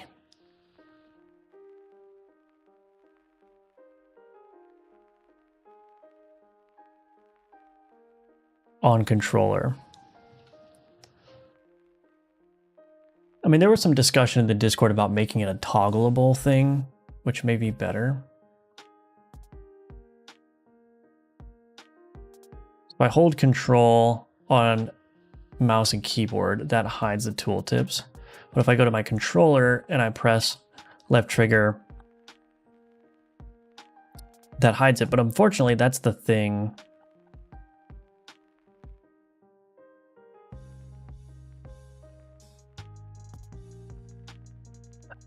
I need to press LT plus A to do that.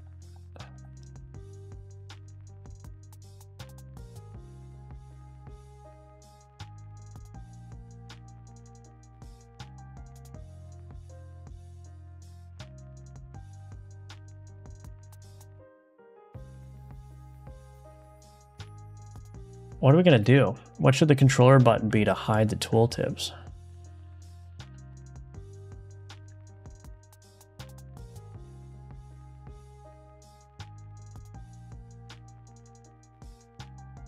I'm using all the face buttons, I believe.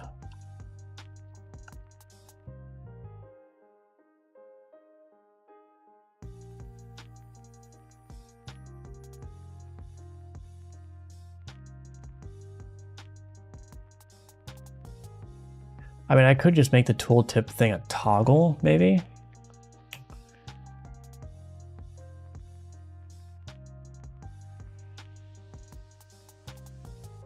Actually, you know what I could do? Would the left stick down be a good toggle button? Like a pin button, like left stick down, like the click left stick. RT plus LT to pin. Well, I was thinking about that, but the problem is, like, then I have to go through all my input code and, like, for everywhere where I'm checking a controller modifier action being pressed, I have to add an extra check to see if both of them are pressed. So are you saying if you hold both of them down at the same time, like while they're both held, it hides the tooltips?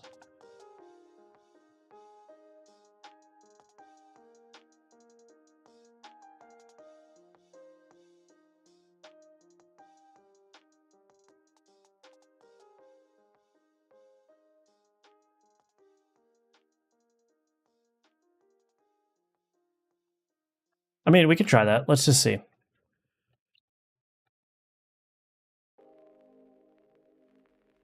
Control extensions. Should hide tooltip. Action controller modified alternate.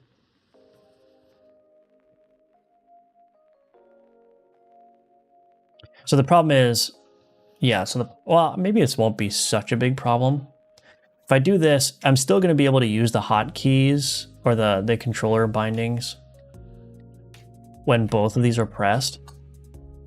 So I might need to do something like controller input. Let's just say public static bool is both modifier button is pressed. Return. And then for all of these ones, I think what I would do, what am I doing?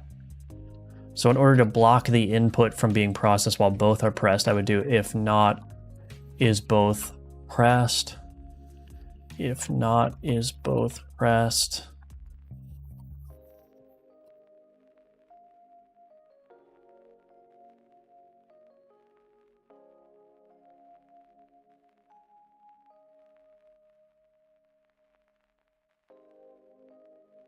Maybe I can just do that.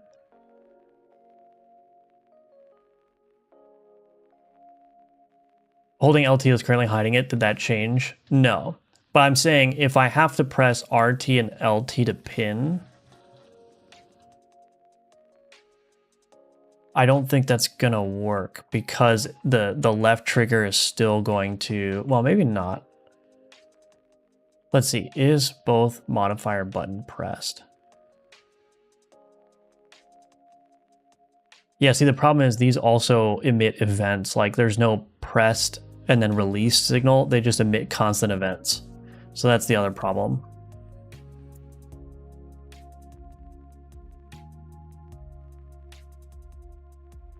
So let's put this one back.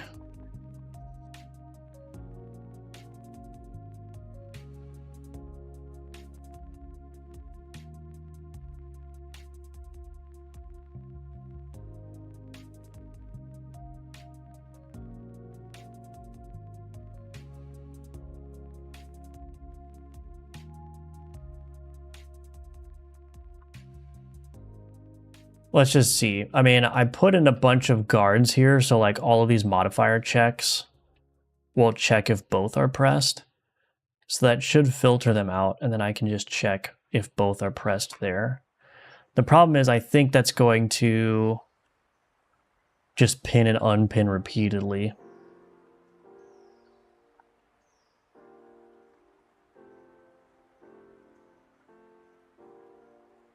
Yeah. So the problem is they're not discrete press events. It's an axis. So it has a continually updating like floating point value.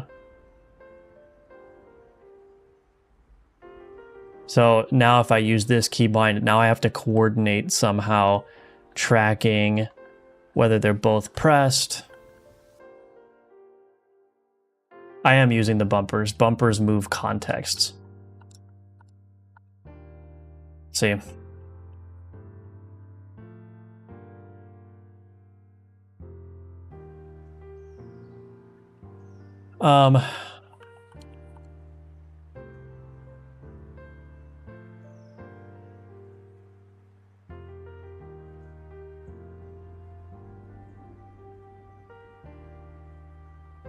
I mean, would there be a problem with making it so that LT plus RT hides the tooltips? Is that a problem necessarily? I think that would be easier.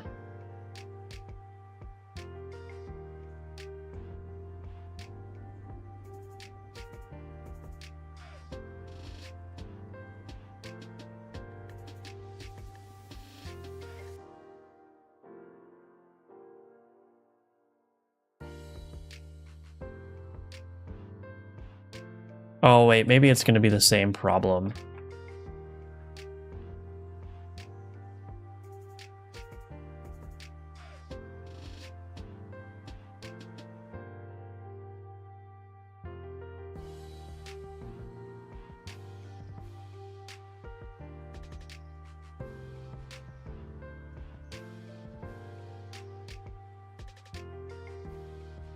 Let's see.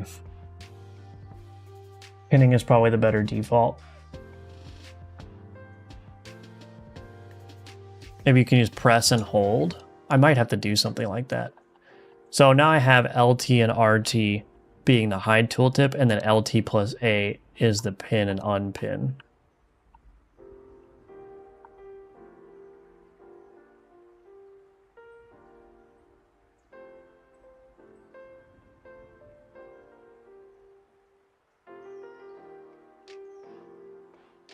Well, I think that's probably okay for now.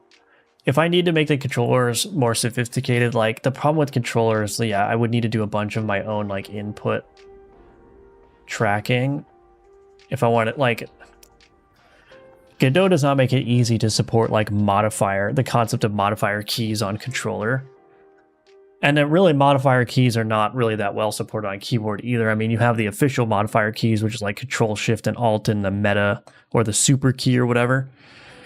But there's no way to say like very easily in Godot, like, hey, I only want this action to be pressed if like Q, W, E, and R are all active at the same time. Like you have to write that yourself. That seems to me like a gap in Godot. Maybe there's a good reason for it, but I feel like Godot should make it easy for you to define combinations of button presses as discrete actions.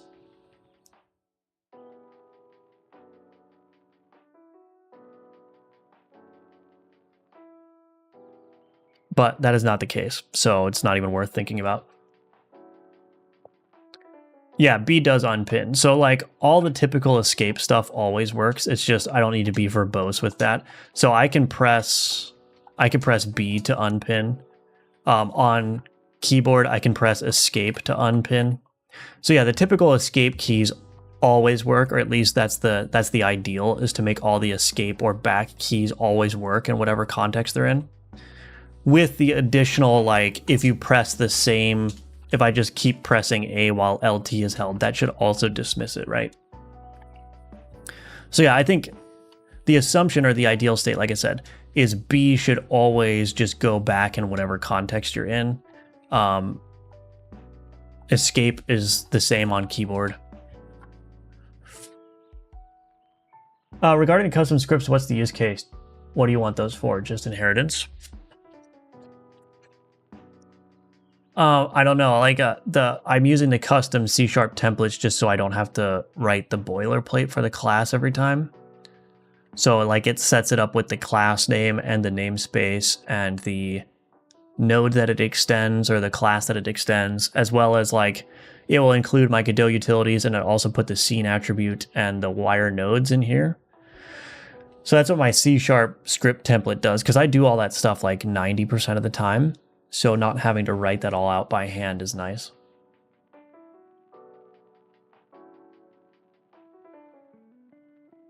Never try to use complex key bindings. Will you add context for the pin state? I'm not sure exactly what you mean by context for the pin state.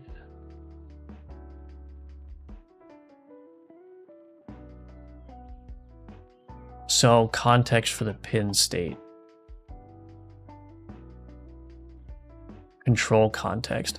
Yeah, I mean like, oh yeah. So like this, when I'm in the pin state here, like this pin state grabs all of the input now. So this is literally the only thing that I can focus on the screen with the controller right now. I can't select anything behind it. So I have to close out of that before I could go back to the normal control, right? And then here, you know, if there's 2 scroll bars on the screen, I can swap between both of these scroll bars to scroll either one. So that's nice. Totally know what you mean. I feel like it will come with time for the input combinations. Wonder, same about Godot native type serialization. Welcome, Monkey Software, by the way.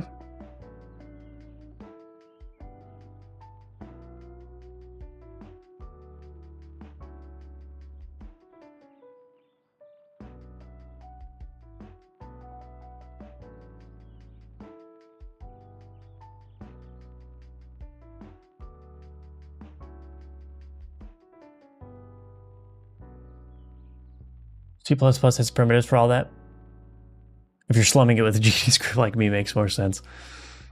All right, so I think we figured that out. I think that's a good enough solution. I do need to change the keybind menu now, though.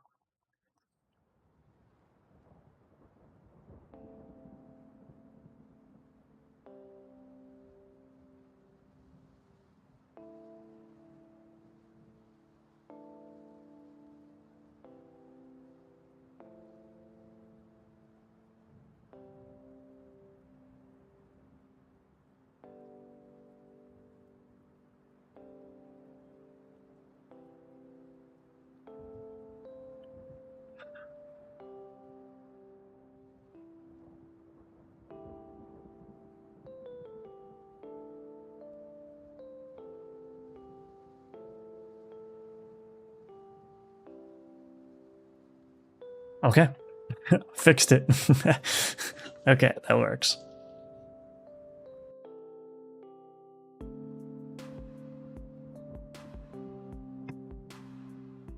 I mean, maybe I should put like a pin tooltip in here as well. This is recenter camera. So this one would be controller modifier alternate. I basically just want this pin tooltips, click left. Actually, we could just do click left, require a controller. Yeah. I mean, honestly, I just want to copy this basically with some minor tweaks. So we're going to force controller, click left, and that one.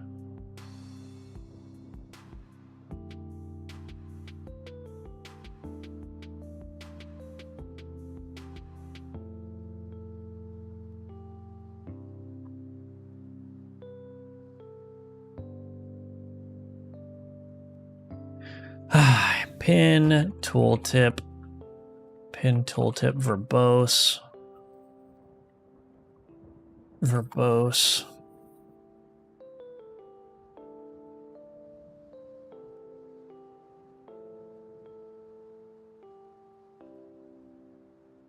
Just meant putting control inputs on the upper right. Oh, yes.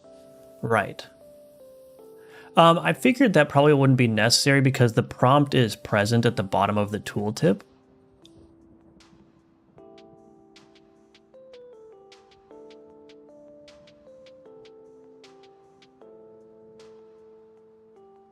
Now I'm wondering if I shouldn't do that. I'm wondering if I should use the context for everything. The problem is, like, I want that prompt to be there on keyboard and mouse as well. So the prompts aren't typically shown.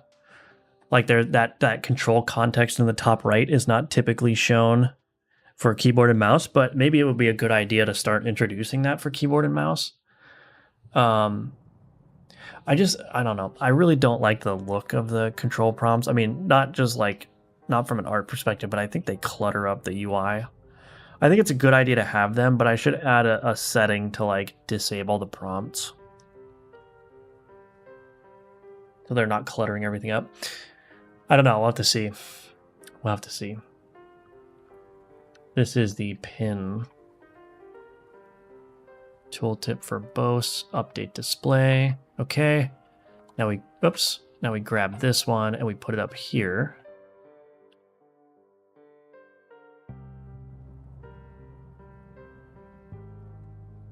This would be pin tooltips force keyboard update display. Okay. All right, well, I think we can call that good. I'm gonna have to do more work on this. I don't want to do too much work on like the prompt stuff because I still need to do controller rebinding. So I'm sure that the input rebinding work that I'm gonna need to do is going to inform a lot of this input context and prompt stuff as well. Let me make sure everything still works though. So RT plus Y quick sell, RT plus A quick move, back open inventory, that still works. If I go into combat and I press X and then RT plus X, okay, all that still works, that's good. Alrighty, change tooltip hide buttons on controller. I think we can call this one done for now, though. Pinning tooltips is done.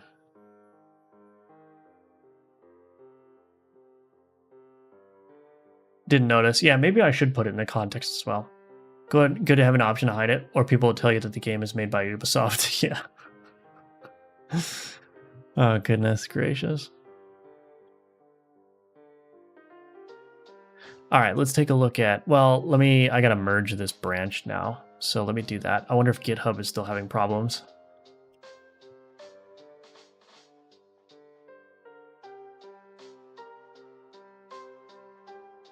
It appears so.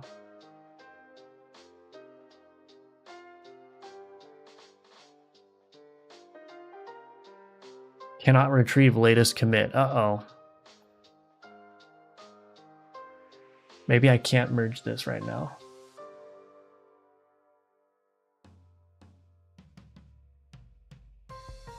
Open pull request. Oh, it should be fine. Let's see.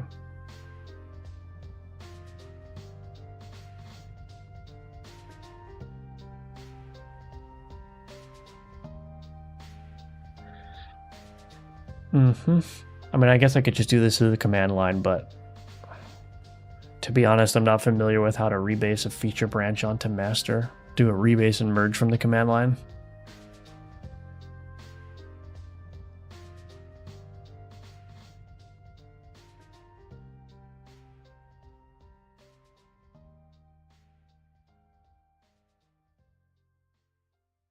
All right, well, it's not working. So what I'll do is I'll just switch over to master and I'll just do that merge later. We don't need any of that work necessarily. As long as I don't touch any of the tooltip stuff, it should be all right. Okay, .NET build. Okay.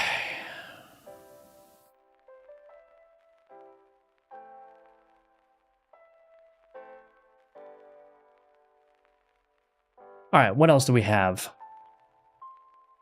Rebindable controls is the next big one for sure. Oh, I need to test.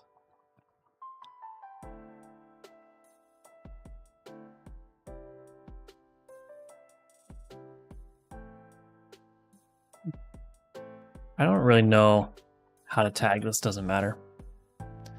Rebindable controls block other keyboard input during tooltip pin. Oh, well, I can't do that because I'm not on that branch. Add credits, add tagline, language locale selection.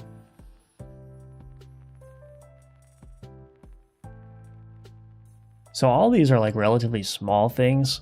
I can't add like language locale selection because I don't have. But I guess I could add that. I could just edit the English PO file.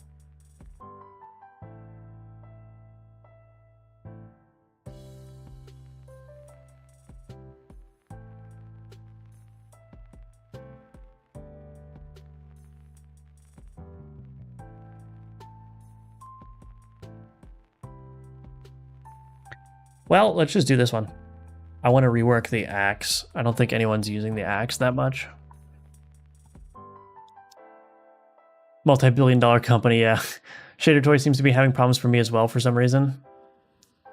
How many people will be leaving GitHub today, I wonder? Yeah, I don't know. Like, it's, you know, it's an awful lot of downtime that GitHub has for being like the destination for source code. Like, I don't know. Yeah. That's not really something that you can get away with.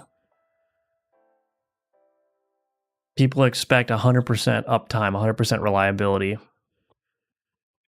Because, like, you know, when this would happen when I was working as a software engineer, it's like a lot of our collaboration happens on GitHub, right? So, like, if GitHub's down, you can't do code reviews. You may not be able to like pull a branch that you need to review. You may not be able to submit a pull request. You may not be able to participate in a conversation on a PR. So it's very, very disruptive for sure. I mean, even in just my little use case, like I don't have to do anything with this branch right now, but what if I was on like a very strict deadline and need to get a release out in like an hour and GitHub Actions isn't working and the pull request isn't working?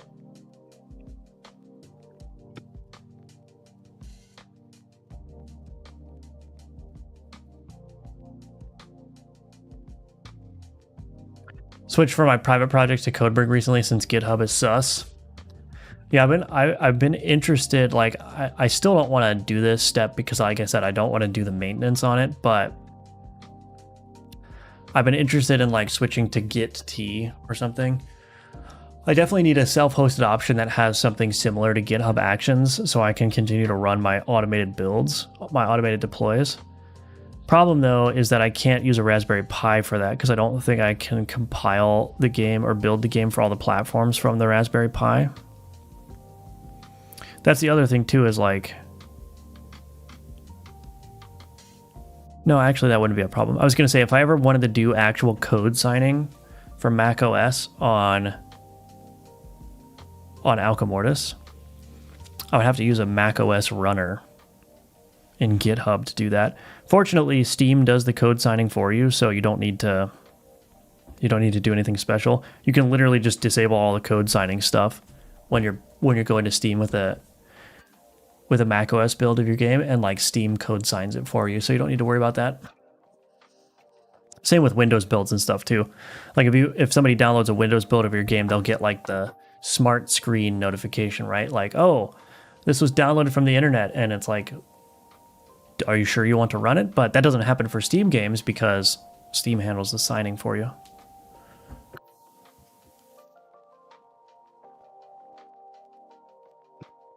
On Apple Silicon too.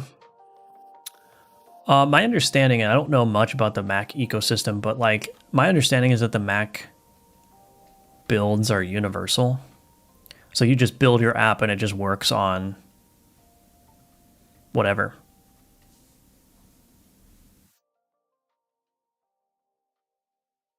But I could be mistaken about that. Anyway, I want to redo the axe because I don't think it's that interesting. It's a relatively minor thing, but I'm pretty sure like basically no one is using the axe.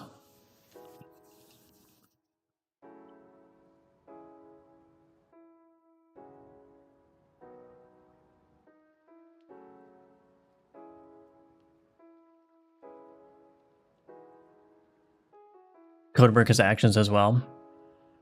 Yeah, I mean, I'm probably not going to change, you know, probably not going to change just because I don't have time to manage it right now.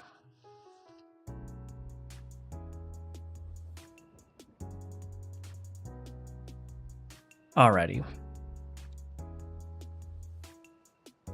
Axe ability is fine, it's just weak.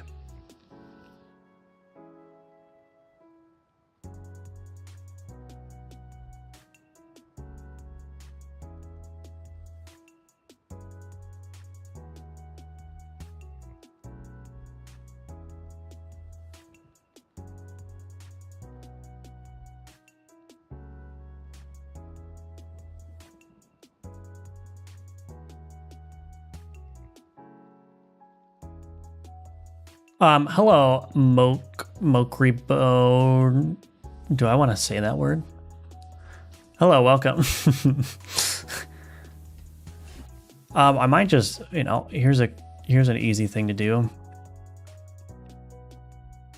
Is conditional damage used in multiple places? Oh, it is, okay.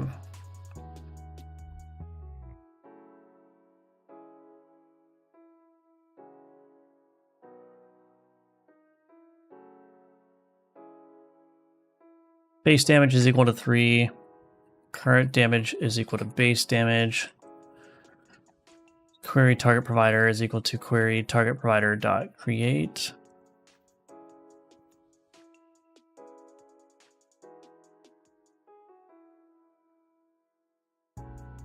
Options dot query directions is equal to query directions dot adjacent. Options dot tag filter is equal to tag card tag dot minion. Dynamic damage is equal to, let's do var value scalar. Set multiplier current damage. Dynamic damage is equal to new dynamic magnitude ability, value scalar,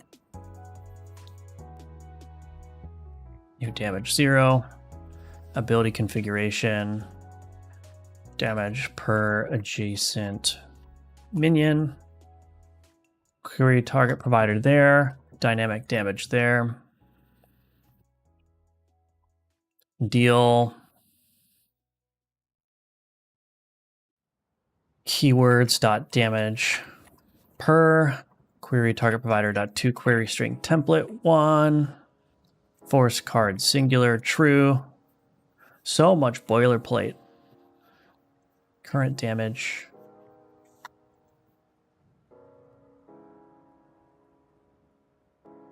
Card axe damage per adjacent minion.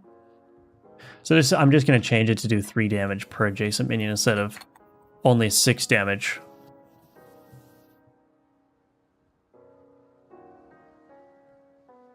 If there is 1 adjacent minion. I think that should help a little bit. Makes it a little bit more impactful. I need to do the scaling. Current damage is equal to ability scalars dot apply scalar. Apply damage. Base magnitude, base damage, tier. And I might actually bump this down just a little bit because the scaling is going to get wild on this one.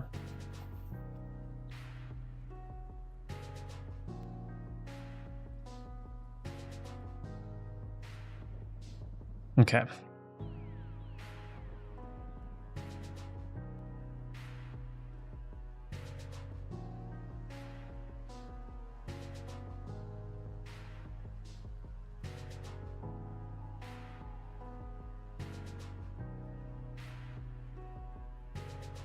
Maybe you reverse it. What if you made it do like 9, but it required at least 1 adjacent minion and lost 1 damage per adjacent minion above 1? Yeah, reverse abilities like that is a good idea. I don't know if I want to do that for the axe, but I think that's a good idea for other things. Like, yeah, having a requirement, but if you satisfy the requirement too much, the power actually goes down. That's a very interesting like class of abilities I can make for sure. So I'm going to write that down. Reverse abilities require some condition to be met, but over satisfying the condition reduces power. That is a very interesting way of thinking about abilities now. Make them like powerful by default and then like punish the player for having too much of something adjacent to it or something. I think that's a good idea. That's definitely going to have to cause you to think a little bit more. Yeah, that's cool. I like that. But I think for the damage, or for the axe, I'm just going to keep it very simple.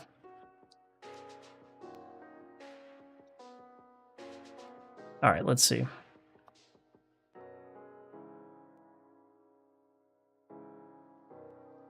Deal 2 damage per adjacent minion item. There we go.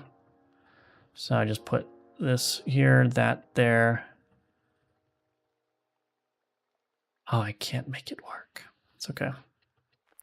So it should deal 6 damage. There we go. I also did I did a thorough tweak of all the cooldowns. So I was realizing that like large items are still not super attractive, and so I actually went through and I like reduced the cooldown of a lot of the large items, if not most of them. Because I think the problem with large items is they still, like, because they take up a lot of space, even though they have additional ability slots, because they take up a lot of space and they often come later in the game, it's hard to fit them in. So I figured I could make them even more attractive by bringing their cooldowns down quite a bit. Because I think at some point, like, the higher cooldown for larger items actually cancels out like the attractiveness of the larger amount of ability slots. So if they are like more in line with like the cooldowns of the rest of the items, and they have more ability slots, maybe they'll become even more attractive options.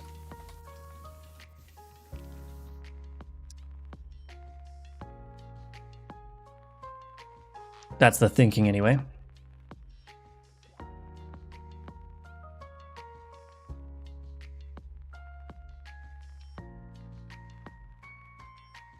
Main issue with them has been a combination of the CD and difficulty of getting the abilities I want on them. Yeah, I mean, I still have a lot of reagents to build out too. So there's still a lot of like control that's missing because there just aren't reagents to support certain things. So I'm hoping that a combination of reducing the cooldowns, making them more competitive, like I think the Skeleton Dragon has like a 7-second cooldown now, which I may even reduce more, but I think it was like 9.8 before, if I'm not mistaken. Oh, it's 8.2.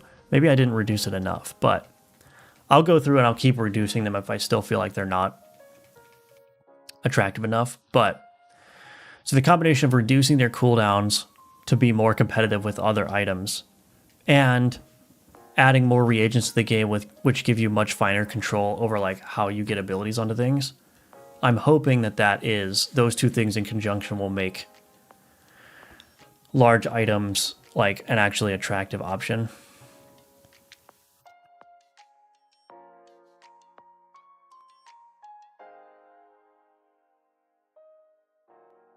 But we'll see. Like, that's something that's on my radar. I think that large items are still not as attractive as they could be. And I don't think there's anything like fundamentally wrong. I think, like, obviously, like if the Skeleton Dragon had a 2-second cooldown, you obviously would want to use it, right?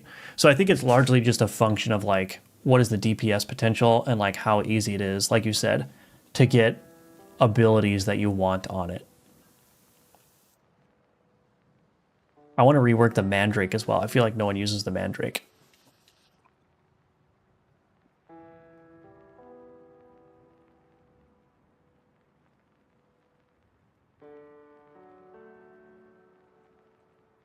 I certainly don't use the Mandrake whenever it comes up.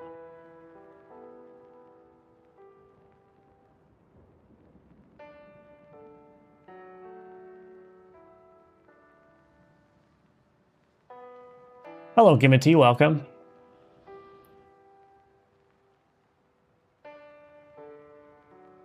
I've used it, but it was in a pretty niche build. Yeah, I don't think, like, I like the idea of the Mandrake.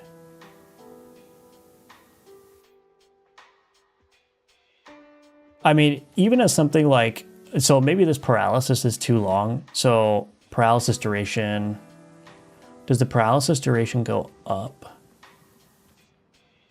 No. So let's just turn the paralysis duration down.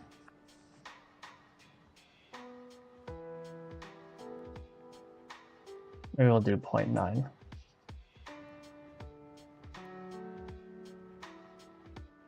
Why is this multiplier afloat?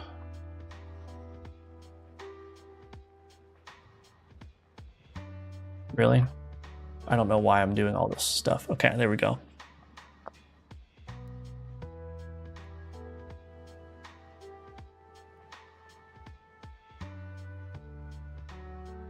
So Or the Mandrake. Maybe we just add like another ability to it that's innate that does something else.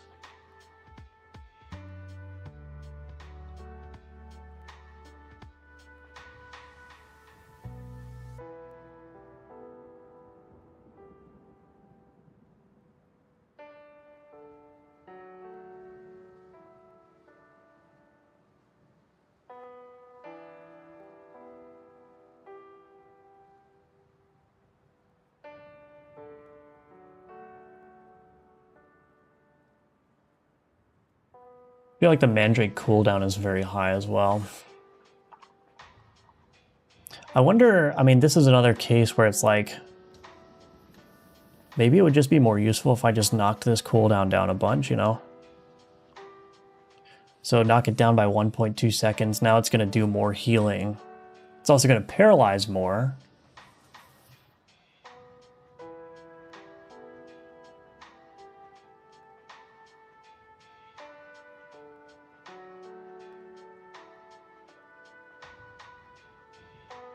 What can we do? What's an interesting innate we can do here? Yeah, Plague Mask, that is something that I want to redo as well. Let me write that down.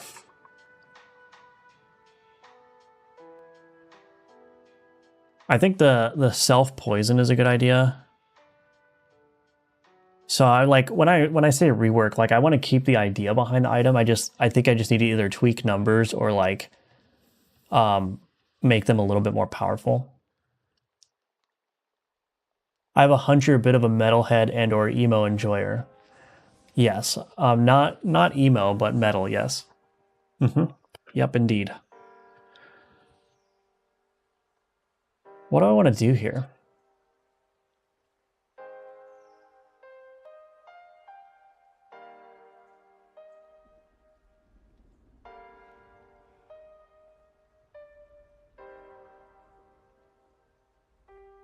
Might redraw this too.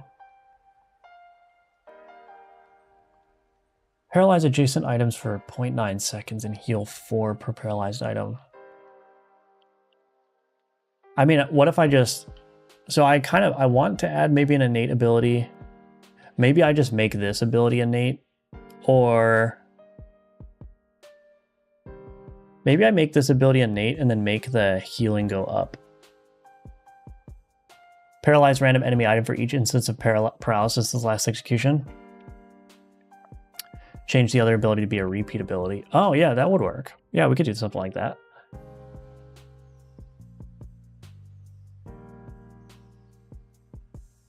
Yeah, we could do that.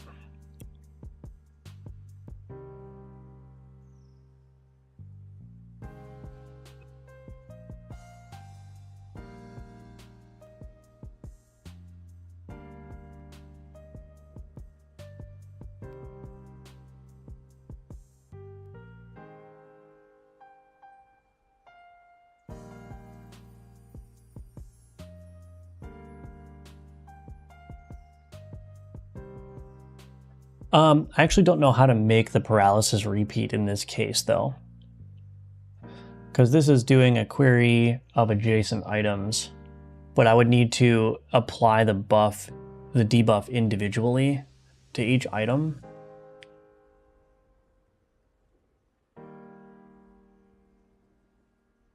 Is that possible? I'm trying to think, what tools do I have to do that?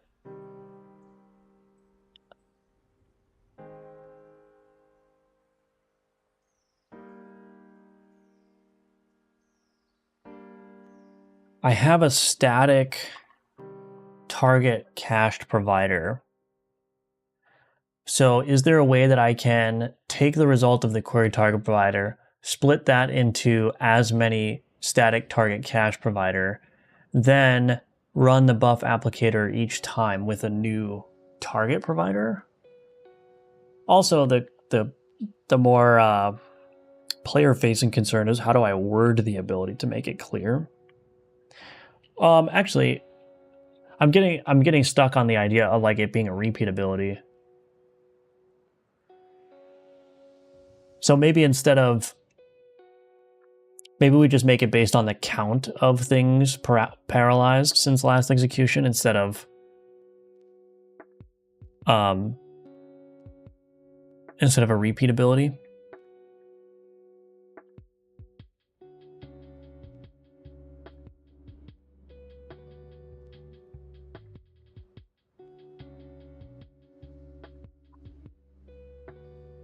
So maybe it's a slight modification, which is that paralyze a random enemy item for each time an allied item was paralyzed since last execution, right? Something like that.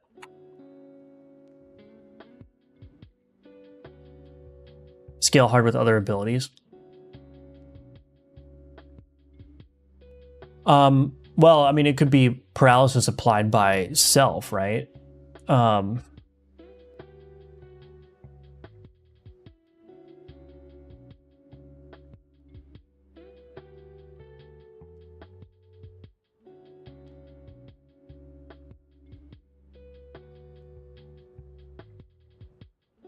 So it'd be like for each paralysis applied to allied items by this item or something.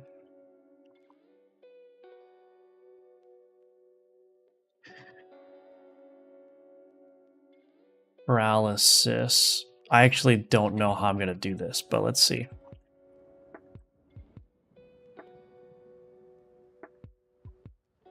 Let's see.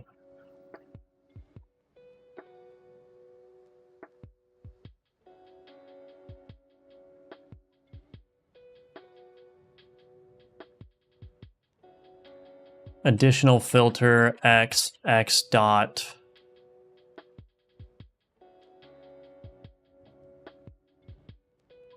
context dot base card is equal to x dot context dot listener or x dot listener card and x dot context dot target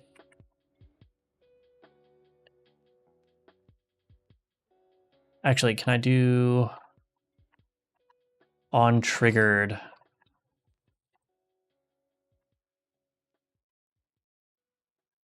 Captured ally paralysis count. Captured ally paralysis count plus equals x dot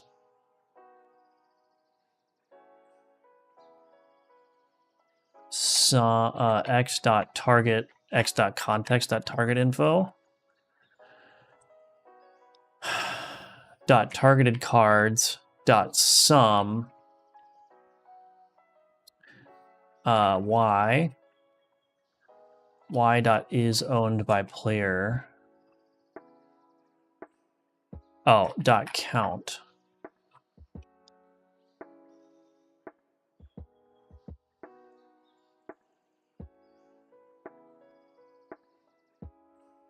So what this is basically saying is we're listening for all executions of paralysis, but we're applying an additional filter, which is basically saying the card that did the paralysis is equal to the listener card.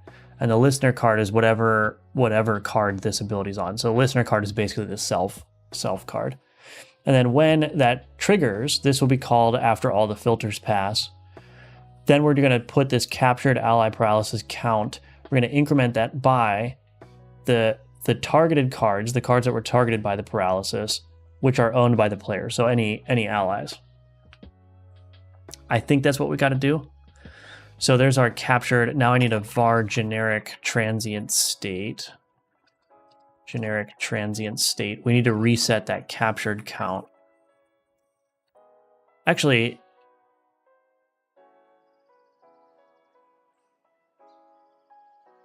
generic transient state is this. I need generic transient execution state.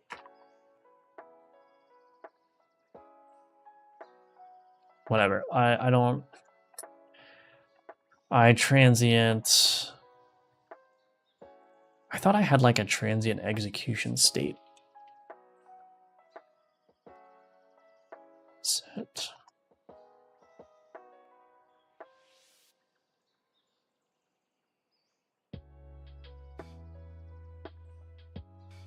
Maybe I don't have that anymore. I think I just need a generic ability.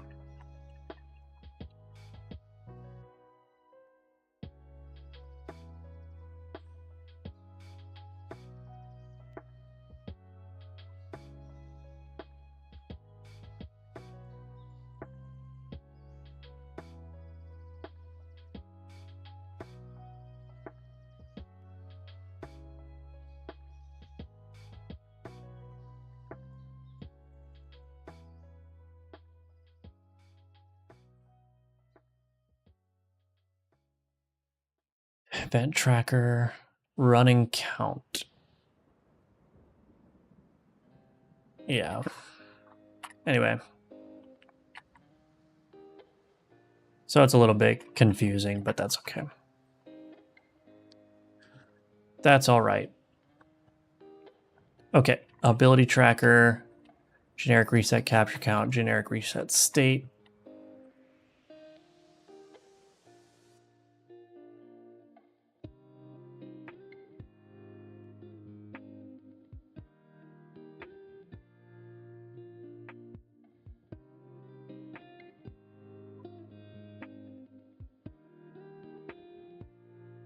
Query target provider is equal to query target provider dot create. Options.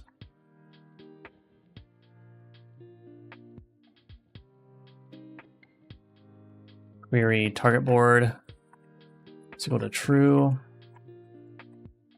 Well, false. Options dot custom filter is equal to card dot can card buff container. Buff container dot can receive paralysis.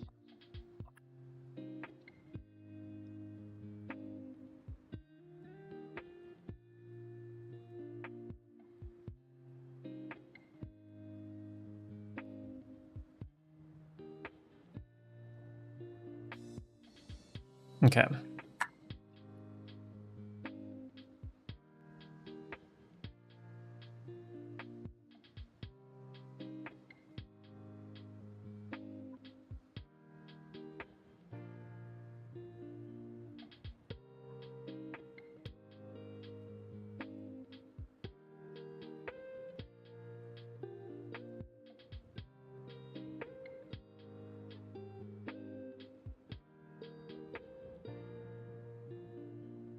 Okay. Just got to write these abilities down. So there's the paralysis applicator. We need an ability repeater.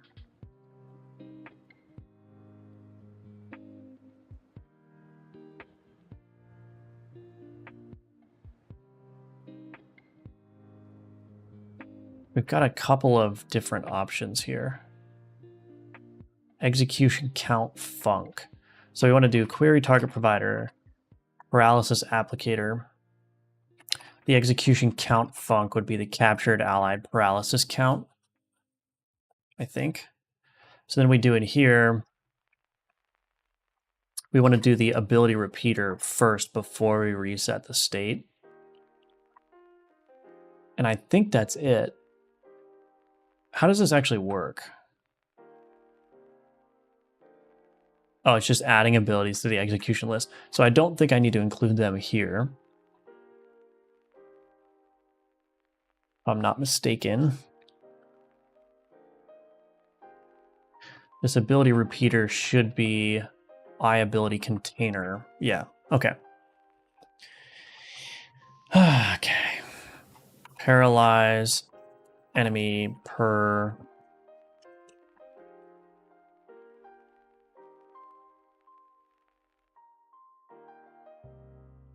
scalar is equal to ability scalars dot make additive scalar. Let's do 2. Current paralysis duration is equal to scalar base paralysis duration.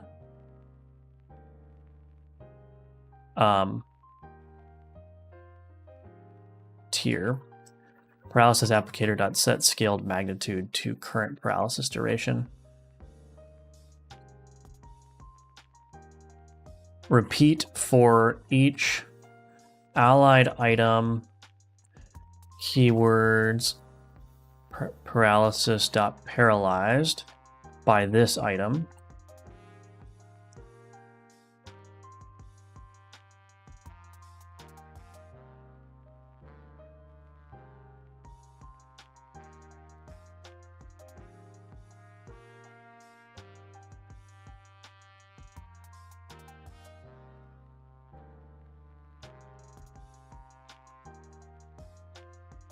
Actually, do I need to do all this?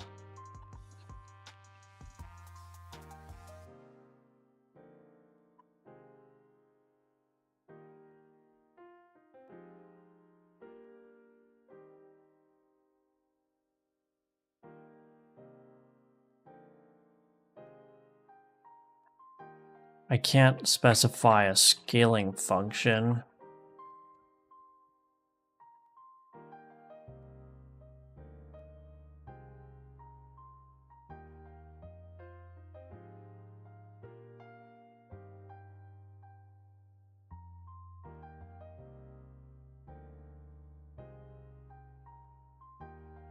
Maybe I should allow support for a scaling function, and I want tag filter.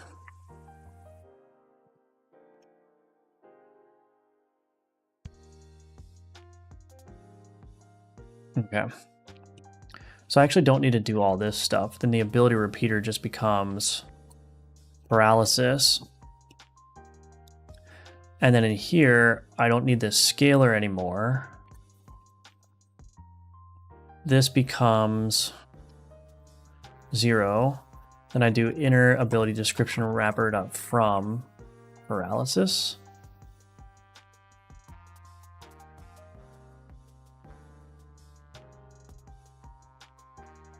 Mandrake repeat paralysis. I think that's it. I think that's it. I do want to change the scaling function though. So let's go in here, paralysis, action, buff applicator, paralysis debuff.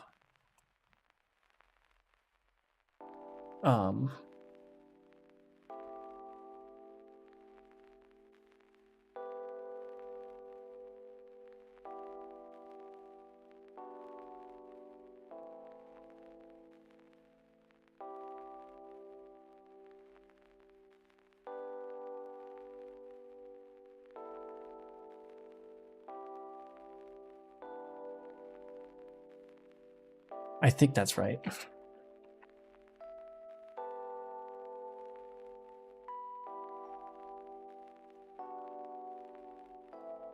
If scaling func is not equal to null,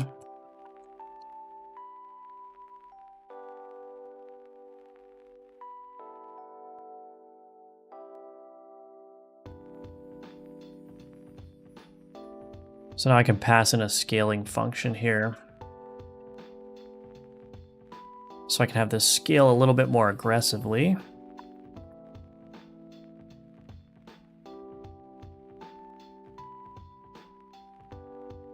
Paralysis. Let's just call it debuff, I guess. Tier.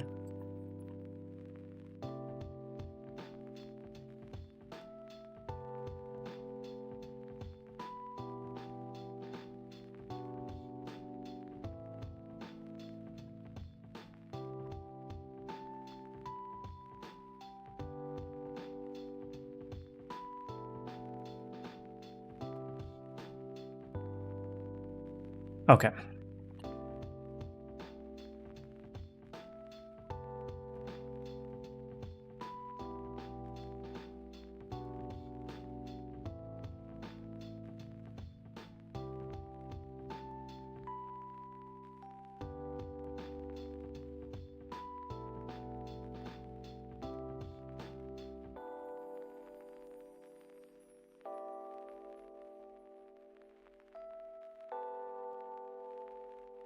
Okay. Let's see what happens.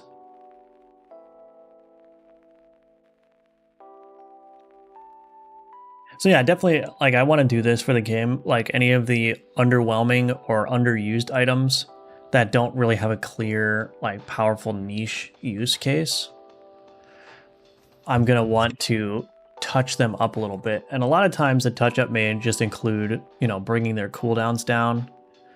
A lot of times the touch up may include just changing the numbers. But in other cases, like with the Mandrake, it might be the case that I want to add an ability or something like that. So that is like on my radar. I know that there's a handful of items in the game that are not that useful.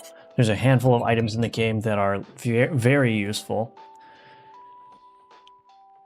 The goal ultimately is to, like, I want players to feel like they have meaningful choices. I don't want an item to feel, for example, like it's an always must-have, or an artifact to feel like it's an always must-have. But we will see. We will see how well I do with that. Why is that not working?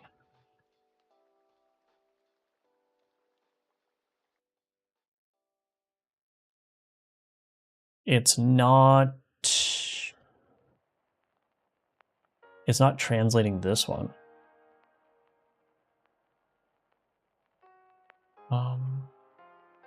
Is there a problem in my translation generator? Generate abilities.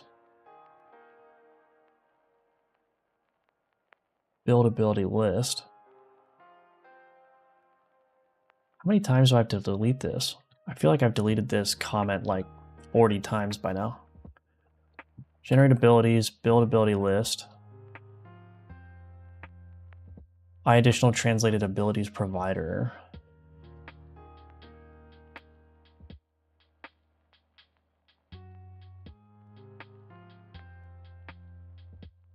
Oh, interesting.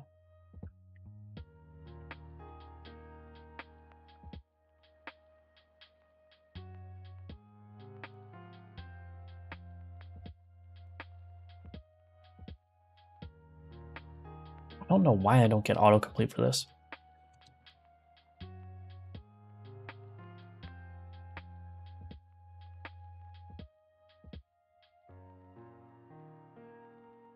Actually, I think this needs to return composed abilities.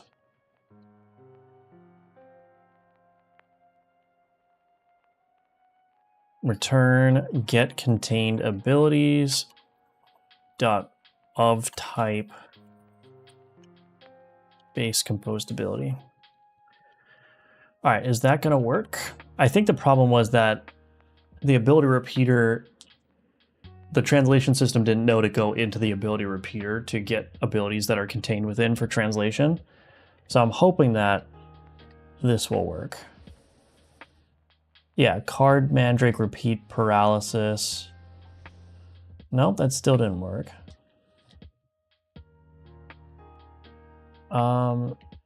Is there a problem? Let's see.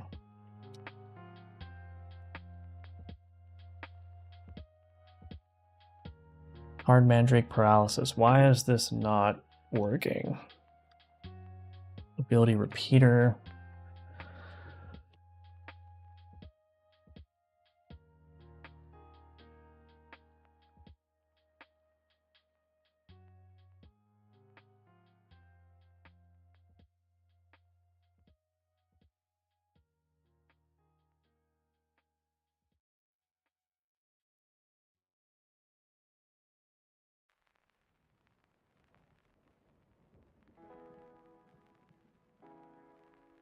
Oh.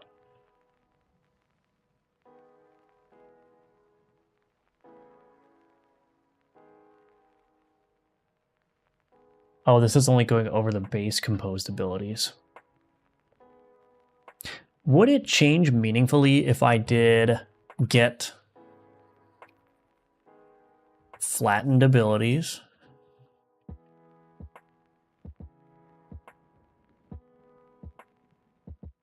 If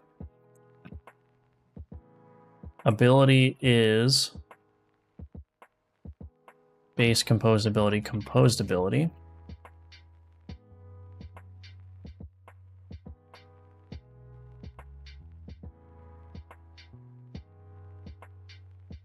Is this going to break? I don't know, but I don't think I need to do this nested ability. I don't think I need to do that. Because now I'm just getting all of the flattened abilities and I'm just saying, oh, if we run into a composed ability, add it to the ability list. If the ability is an translation provider, we'll add that. Yeah, I don't know. I mean, we'll see. If we get a massive diff in the PO file, then it's going to be a problem. But that's what's nice about the translation system is that because I already have a correct and working file, any changes that I make, if I regenerate and it makes minimal changes or no changes, that means that it's functionally correct, right? Hard boatmen block corrupted abilities. Okay, so a lot of these got deleted.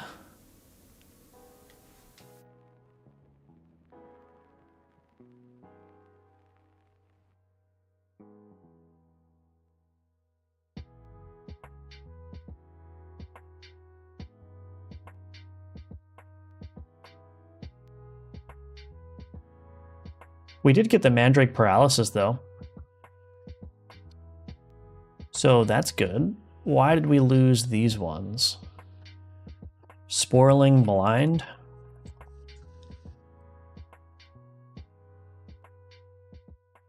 Oh, it's a projector. Oh, so did I get expanded flattened abilities?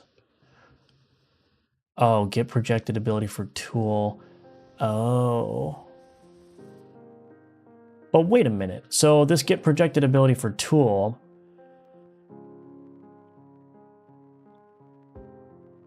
I think I have a better solution for this. Additional translated abilities provider. Get projected ability for tool.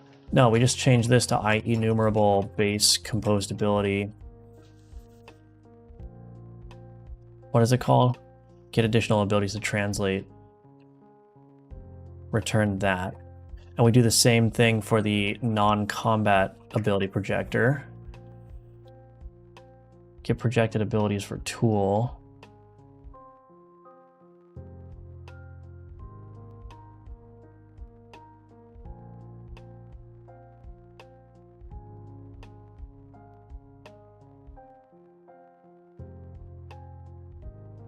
Maybe just make this safer. We'll do the same thing here, I suppose.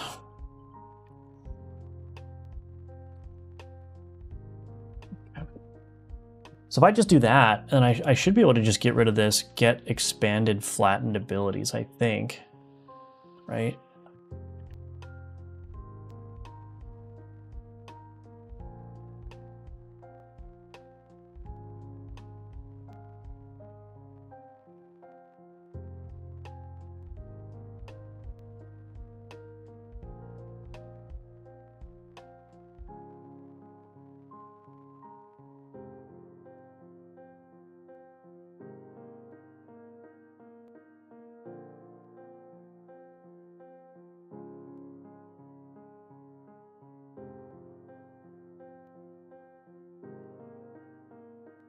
I'm gonna have to change the artifact abilities too.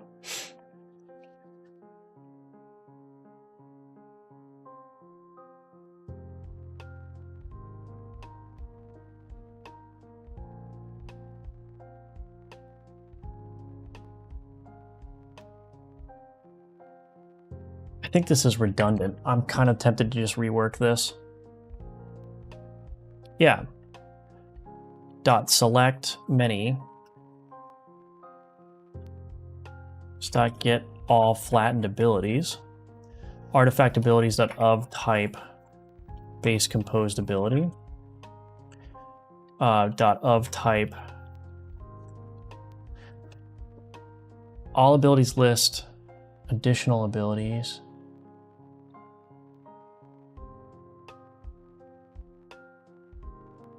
Wait a minute.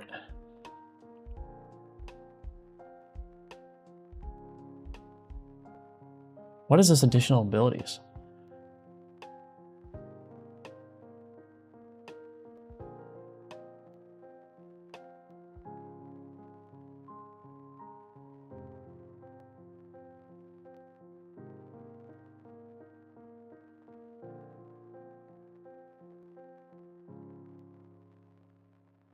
I'm going off on a tangent.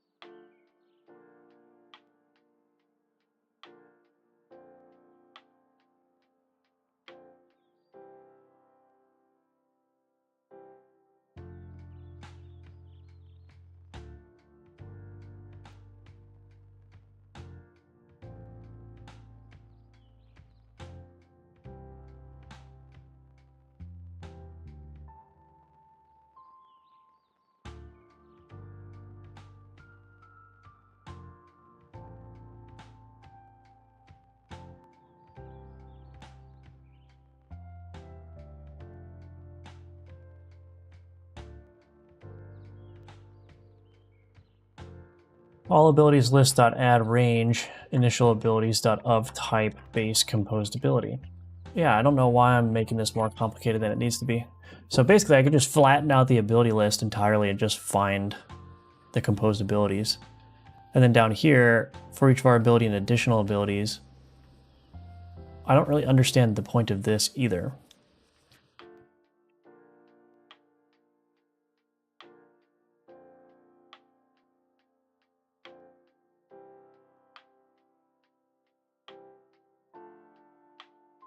I don't really understand the point of this at all, as a matter of fact.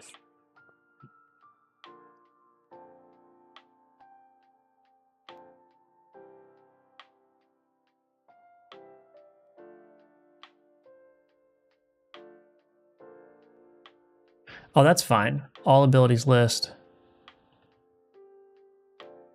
Why is this additional abilities here? I just don't get that. I don't get that. I don't think I need this. Get unfiltered composed abilities dot select many.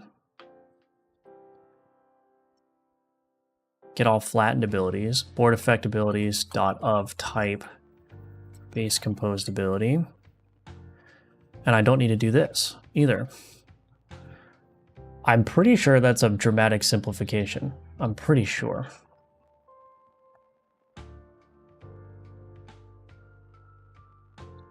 Only one way to find out. We'll see if all those abilities get added back or if I like end up deleting a ton. Oh, ability projector does not contain definition.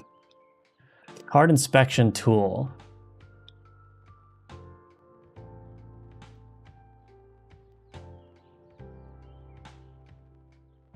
I mean, I guess I'll just do.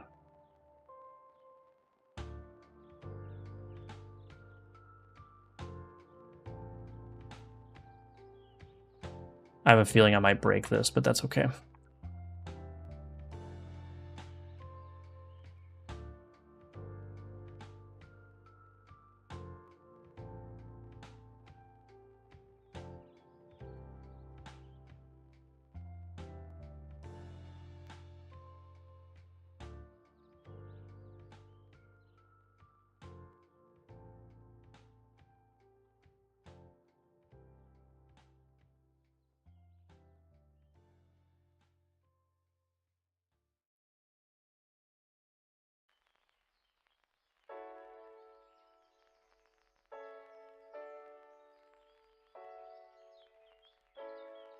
Whatever, I can fix this one later.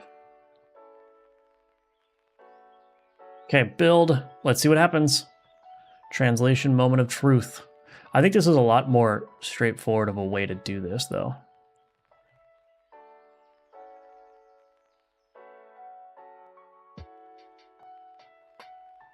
Oh, we have a lot of changes.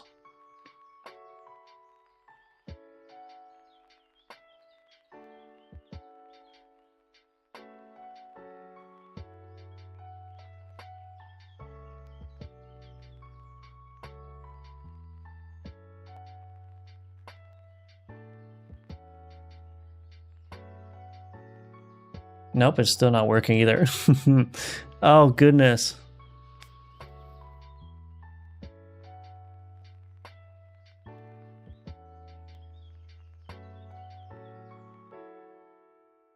It's still not, like what? Sporlings don't work. Projectability.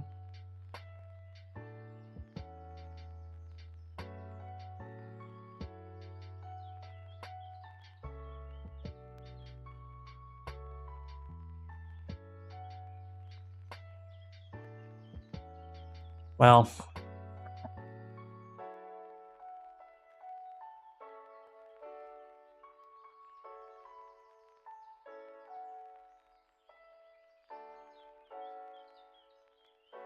Oh, I guess maybe I do need to recurse into that.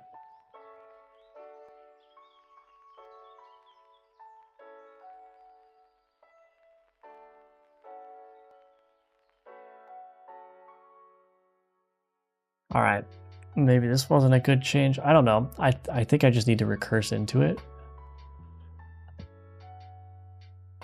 So I think there would be a dramatic simplification to be done here. I think what I should do is I should get all the initial abilities from all these things.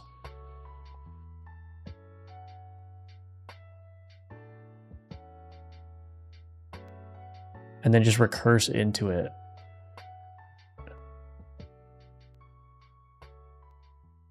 See, what I think I could do though,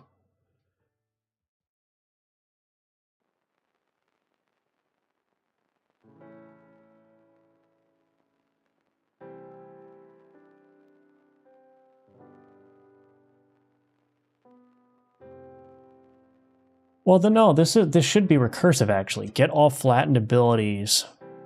Yeah, that recurses. So that should actually be surfacing.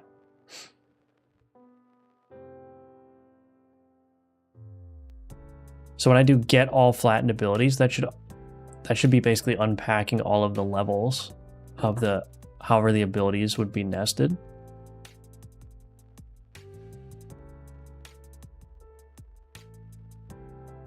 So that should pull out all of the base composed abilities.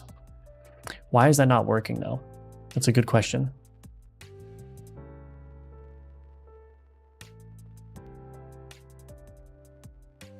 So all the things that are breaking, it looks like they're part of the projected ability.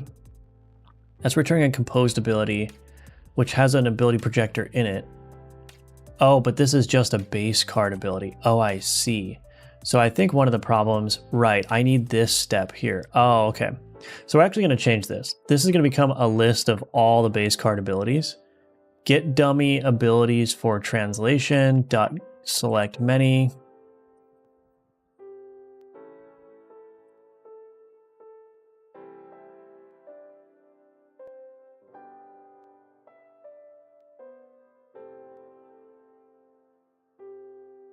So we're just going to flatten it at every stage.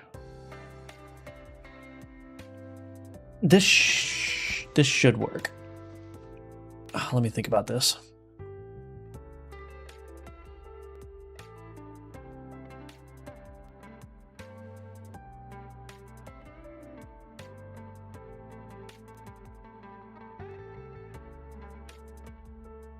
Does this not work?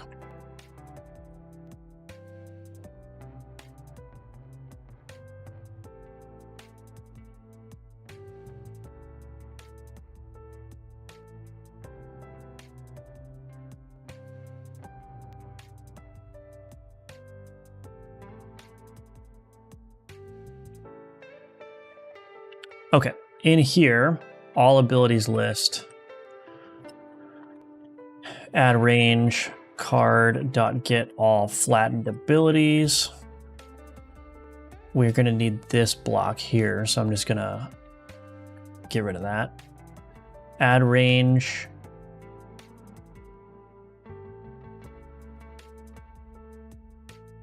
Artifact abilities. Add board effects abilities. Okay, so then what we do is now we iterate over all of them.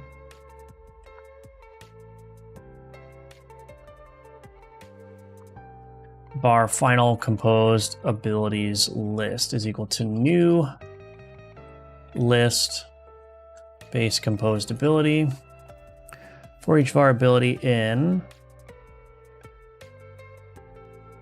all abilities list.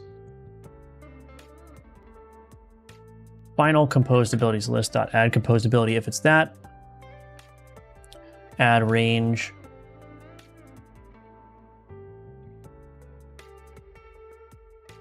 Get additional abilities to translate.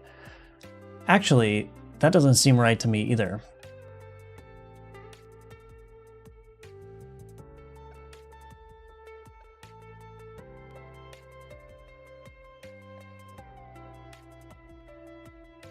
I actually think this should be a different step. All abilities list dot add range. All abilities list dot select dot of type I additional abilities translated abilities provider.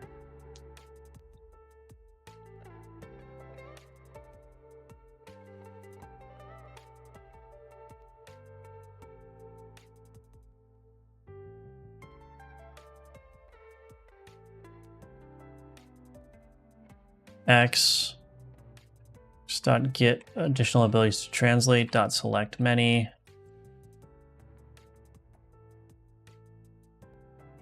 Did I do that correctly?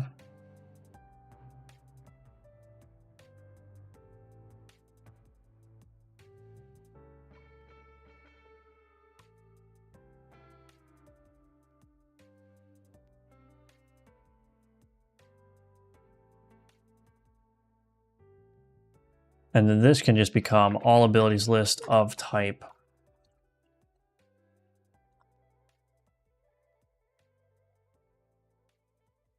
Okay, so basically what I'm doing now is I'm just getting a giant list of the thousands of individual abilities, and then I'm basically just recursing into them where necessary, or I'm recursing into them always. And then I'm doing a final pass over the whole list to find all of them that implement this additional translated abilities provider. And then I'm flattening those out and adding those to the list as well.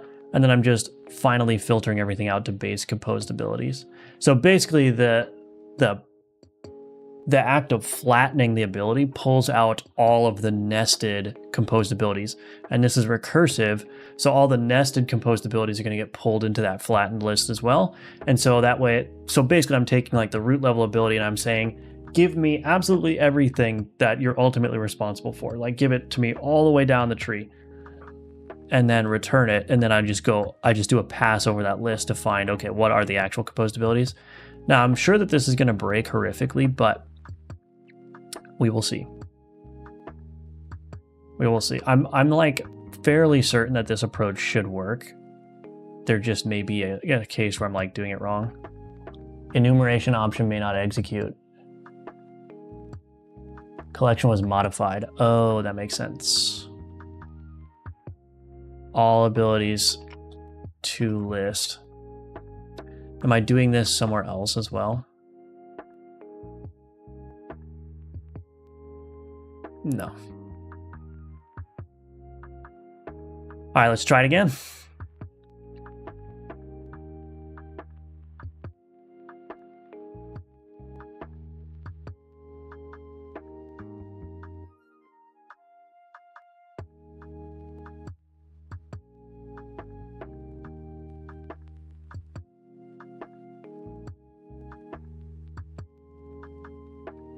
It deleted more stuff.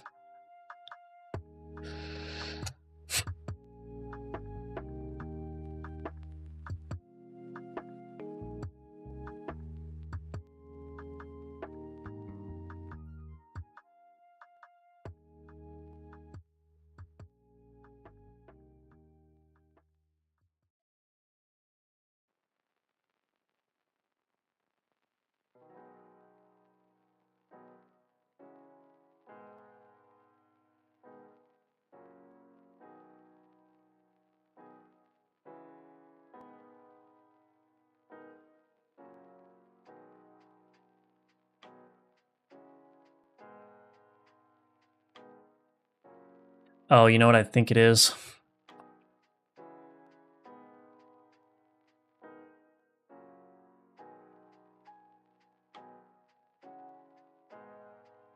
No, maybe not. Let me see if this makes a difference. I think maybe the root level abilities are being excluded. Although I don't think... Oh, maybe that is the case. Maybe that is the case. So shield enemy, I would expect ability shield enemy to come back. Yeah, this one. I want to see that come back if it does work.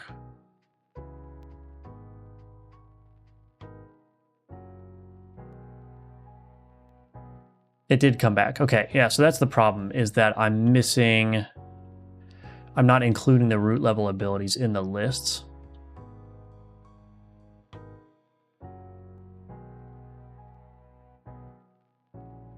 This one should work, I think. What was one of the problems we were having as the Sporling? Did the Sporling ability come back? Yeah, the projected blind came back. No, wait. Right?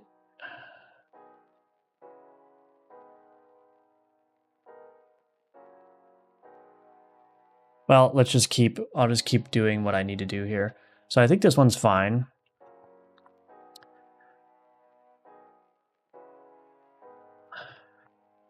Let's do this. So we're gonna add artifact abilities here.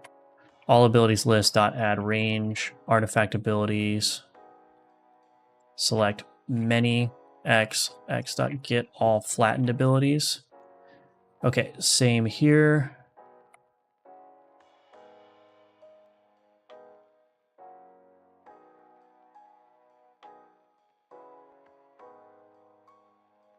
Okay.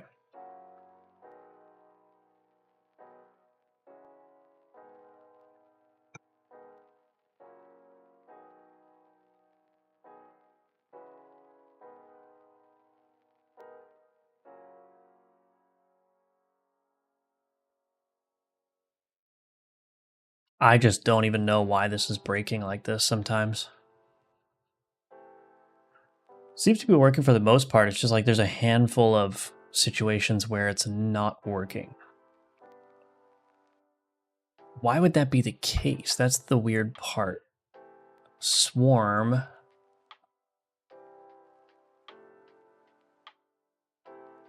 This is putting the swarm decorator in there. Oh, maybe it's the case that the swarm decorator, it's an eye composite ability. No, that's correct. Execution. Get abilities to execute returns the decorated ability. This duped ability is there, so it should return this speed. Speed is a base magnitude ability. I mean, that should work. Why is that not working?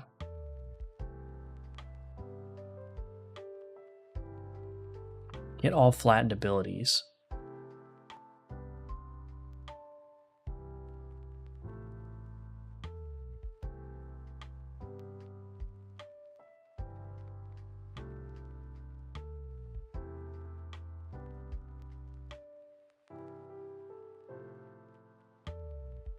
What was the old nesting doing? Let me take a look.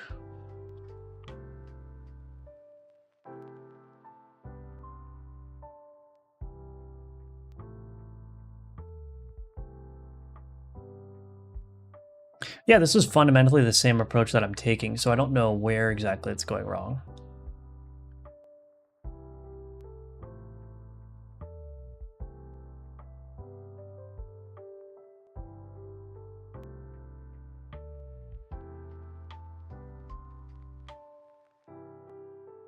I mean, I could just do card.get base composed abilities and see if this works.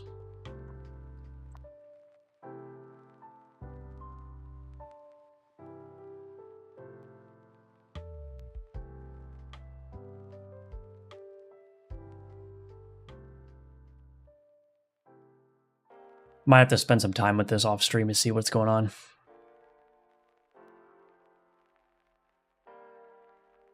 These are the kinds of things that I'm gonna have to do though. Get the translations all working correctly. Yeah, I really don't understand why this is not working.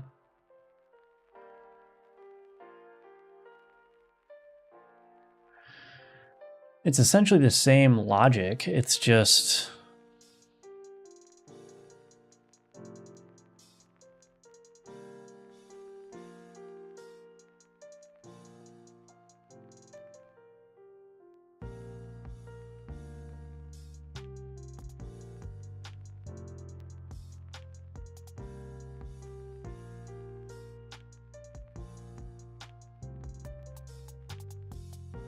Oh, well here...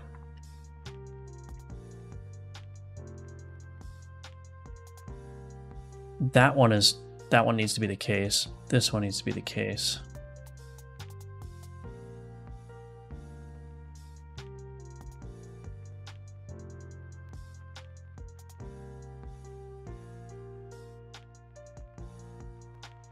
Translation stuff.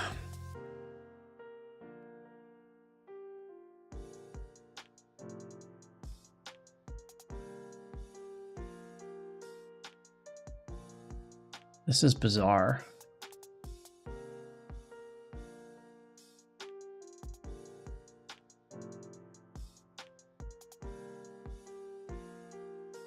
I don't know why that's not working.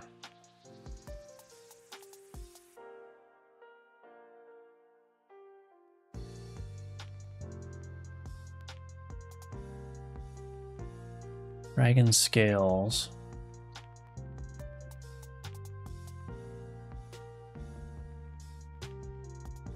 Additional translated abilities provider. Get additional abilities to translate. Yeah, so I don't, yeah, I guess maybe I'm just doing this wrong. Maybe that's the problem actually.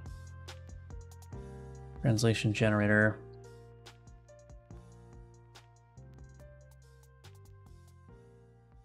All right.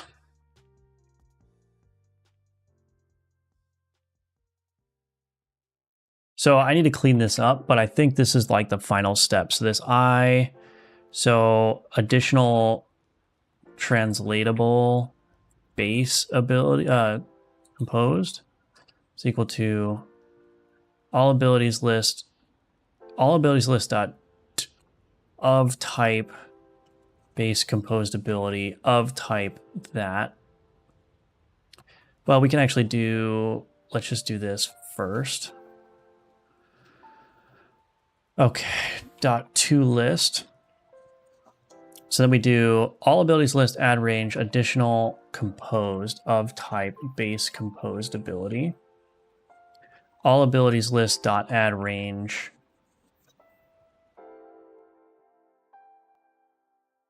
additional translatable composed select many.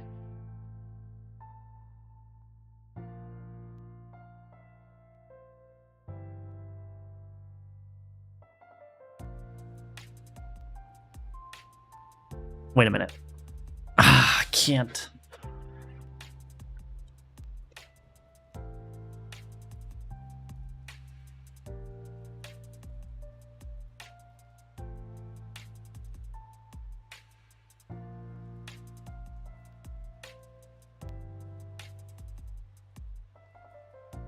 Additional translatable.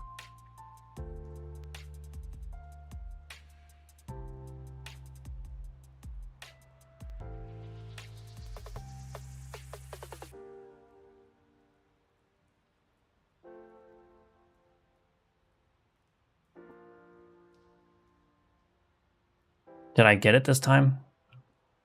I don't know. Let's run it one more time and then I gotta go eat lunch. The stream got dislike botted on YouTube. Well, whatever. It doesn't matter. I mean, you can't even see the dislikes on YouTube anymore without an extension, right? So, like, I don't know how reliable the extensions are either. But, I mean, if I got dislike botted, whatever, it doesn't matter. Your internet likes don't affect me. I'll go check on the analytics though. Let's see. How do I actually check? Let's see.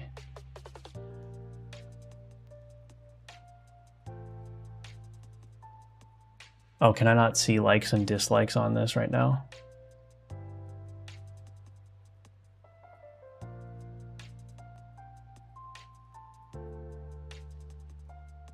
Yeah, it says 100% likes on the YouTube analytics, so probably whatever extension you're using is broken. I don't think those things are very reliable. Takes a while for them to update the analytics. Okay, well, we'll see. We will see. Anyway, it doesn't matter.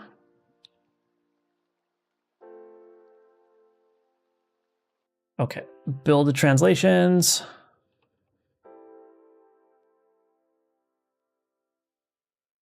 What is even going on? Why is this not working?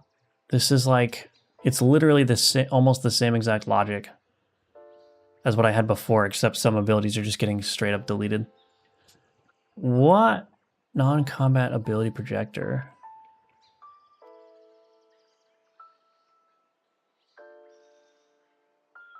Oh, it could be the case that I probably need to duplicate this actually.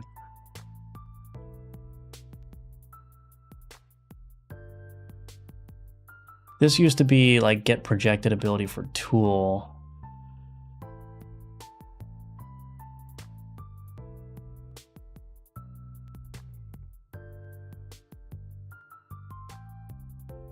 Wait, did this ever work? I don't think it matters at all. Just find it funny that somebody would dislike bot such a random thing. Yeah, I don't know. I don't know.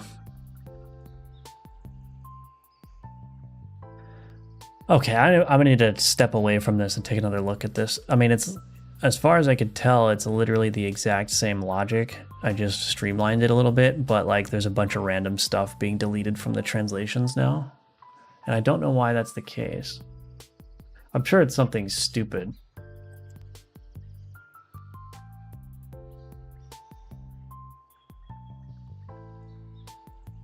Legendary abilities dot abilities. Yeah, that's correct. Initial composed abilities get all flattened. Get base composed abilities. Select flattened. Artifact abilities.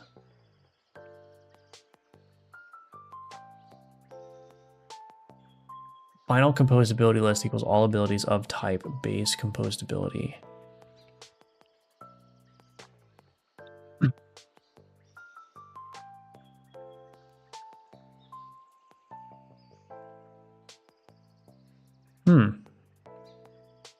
Like, one of the things that's puzzling to me is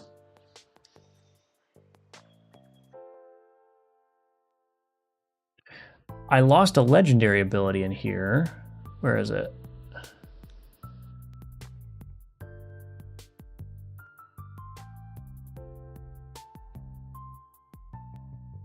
Oh wait, did it get restored? And was I looking at the wrong thing? Card Boatman.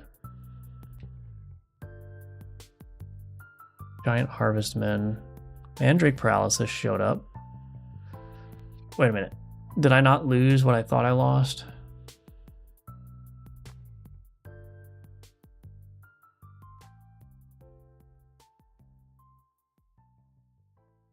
No, I did. Ability Legendary Adjacent Cooldown Reduction. So why am I losing that one? That's the thing that's a little bit confusing. This is a nested composed ability.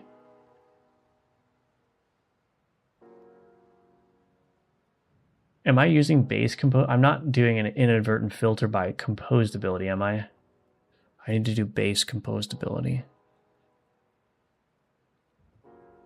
No, it should work. This is a non-combat composed ability. It extends base composed ability. It's got a nested composed ability inside. Non-combat ability projector. This one, projected ability here. This dot projected ability. Get additional abilities to translate. Yeah, I mean, it should. When I call this in the translation, that should work. Projected ability is not equal to null.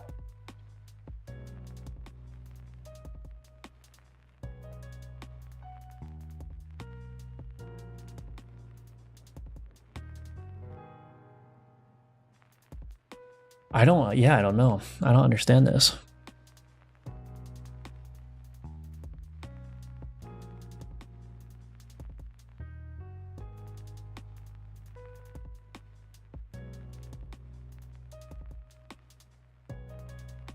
It's like it's not getting this nested ability inside the ability projector.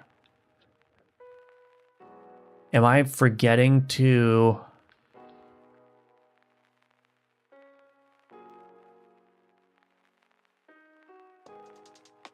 This should be flattened, so everything gets flattened. All abilities list. I look for the I additional translated abilities provider.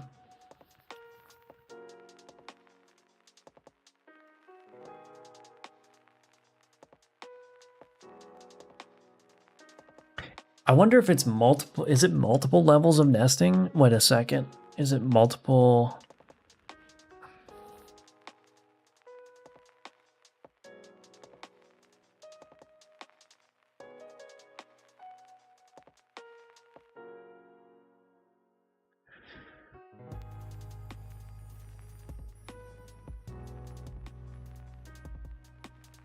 Anyway, I think there's a way to more effectively streamline this, because basically what I need to do is I need to break down every ability in the game as far as it will break down, find all of the base composed abilities from that breakdown, add them to the list of abilities that need to be translated. Those abilities themselves... Oh, maybe that's the problem. It's so hard to keep this straight. So if I break down a composed ability, it may contain one or more composed abilities in its breakdown. And then those composed abilities can also be broken down. So those need to be broken down as well. But I think that's handled by that get all flattened abilities. I don't think, like, it's detecting if the sub ability is, yeah, and then it's breaking that down, and it's doing this recursively. So that should be fine. But I guess there is technically a problem where if I have this I additional translated abilities provider, that spits back out base composed abilities, which also need to be broken down. But those base composed abilities could have other abilities that have this I additional translated abilities provider. But the thing is, like, the situations where the ability descriptions were removed from the translation file, they're not that complex. That's kind of what's like boggling me, is like the approach that I've taken. I mean, are they all projected abilities? Is that the problem? Yeah, maybe it's just the projected abilities are the problem. Actually, that might be the case, yeah. This one is also a projected ability. Okay. So wait, I think it's just the projected ability, but it's not all projected abilities, because I have way more projected abilities than that. Like, what about the tapeworm? Yeah, see the tapeworm, chain poison, project poison. Is it just, are these the passive ones? Oh, maybe it's the passive non-combat abilities. Oh. No, see, then you've got like the Harvestman leg speed one. This is a swarm ability. What? Swarm. Oh.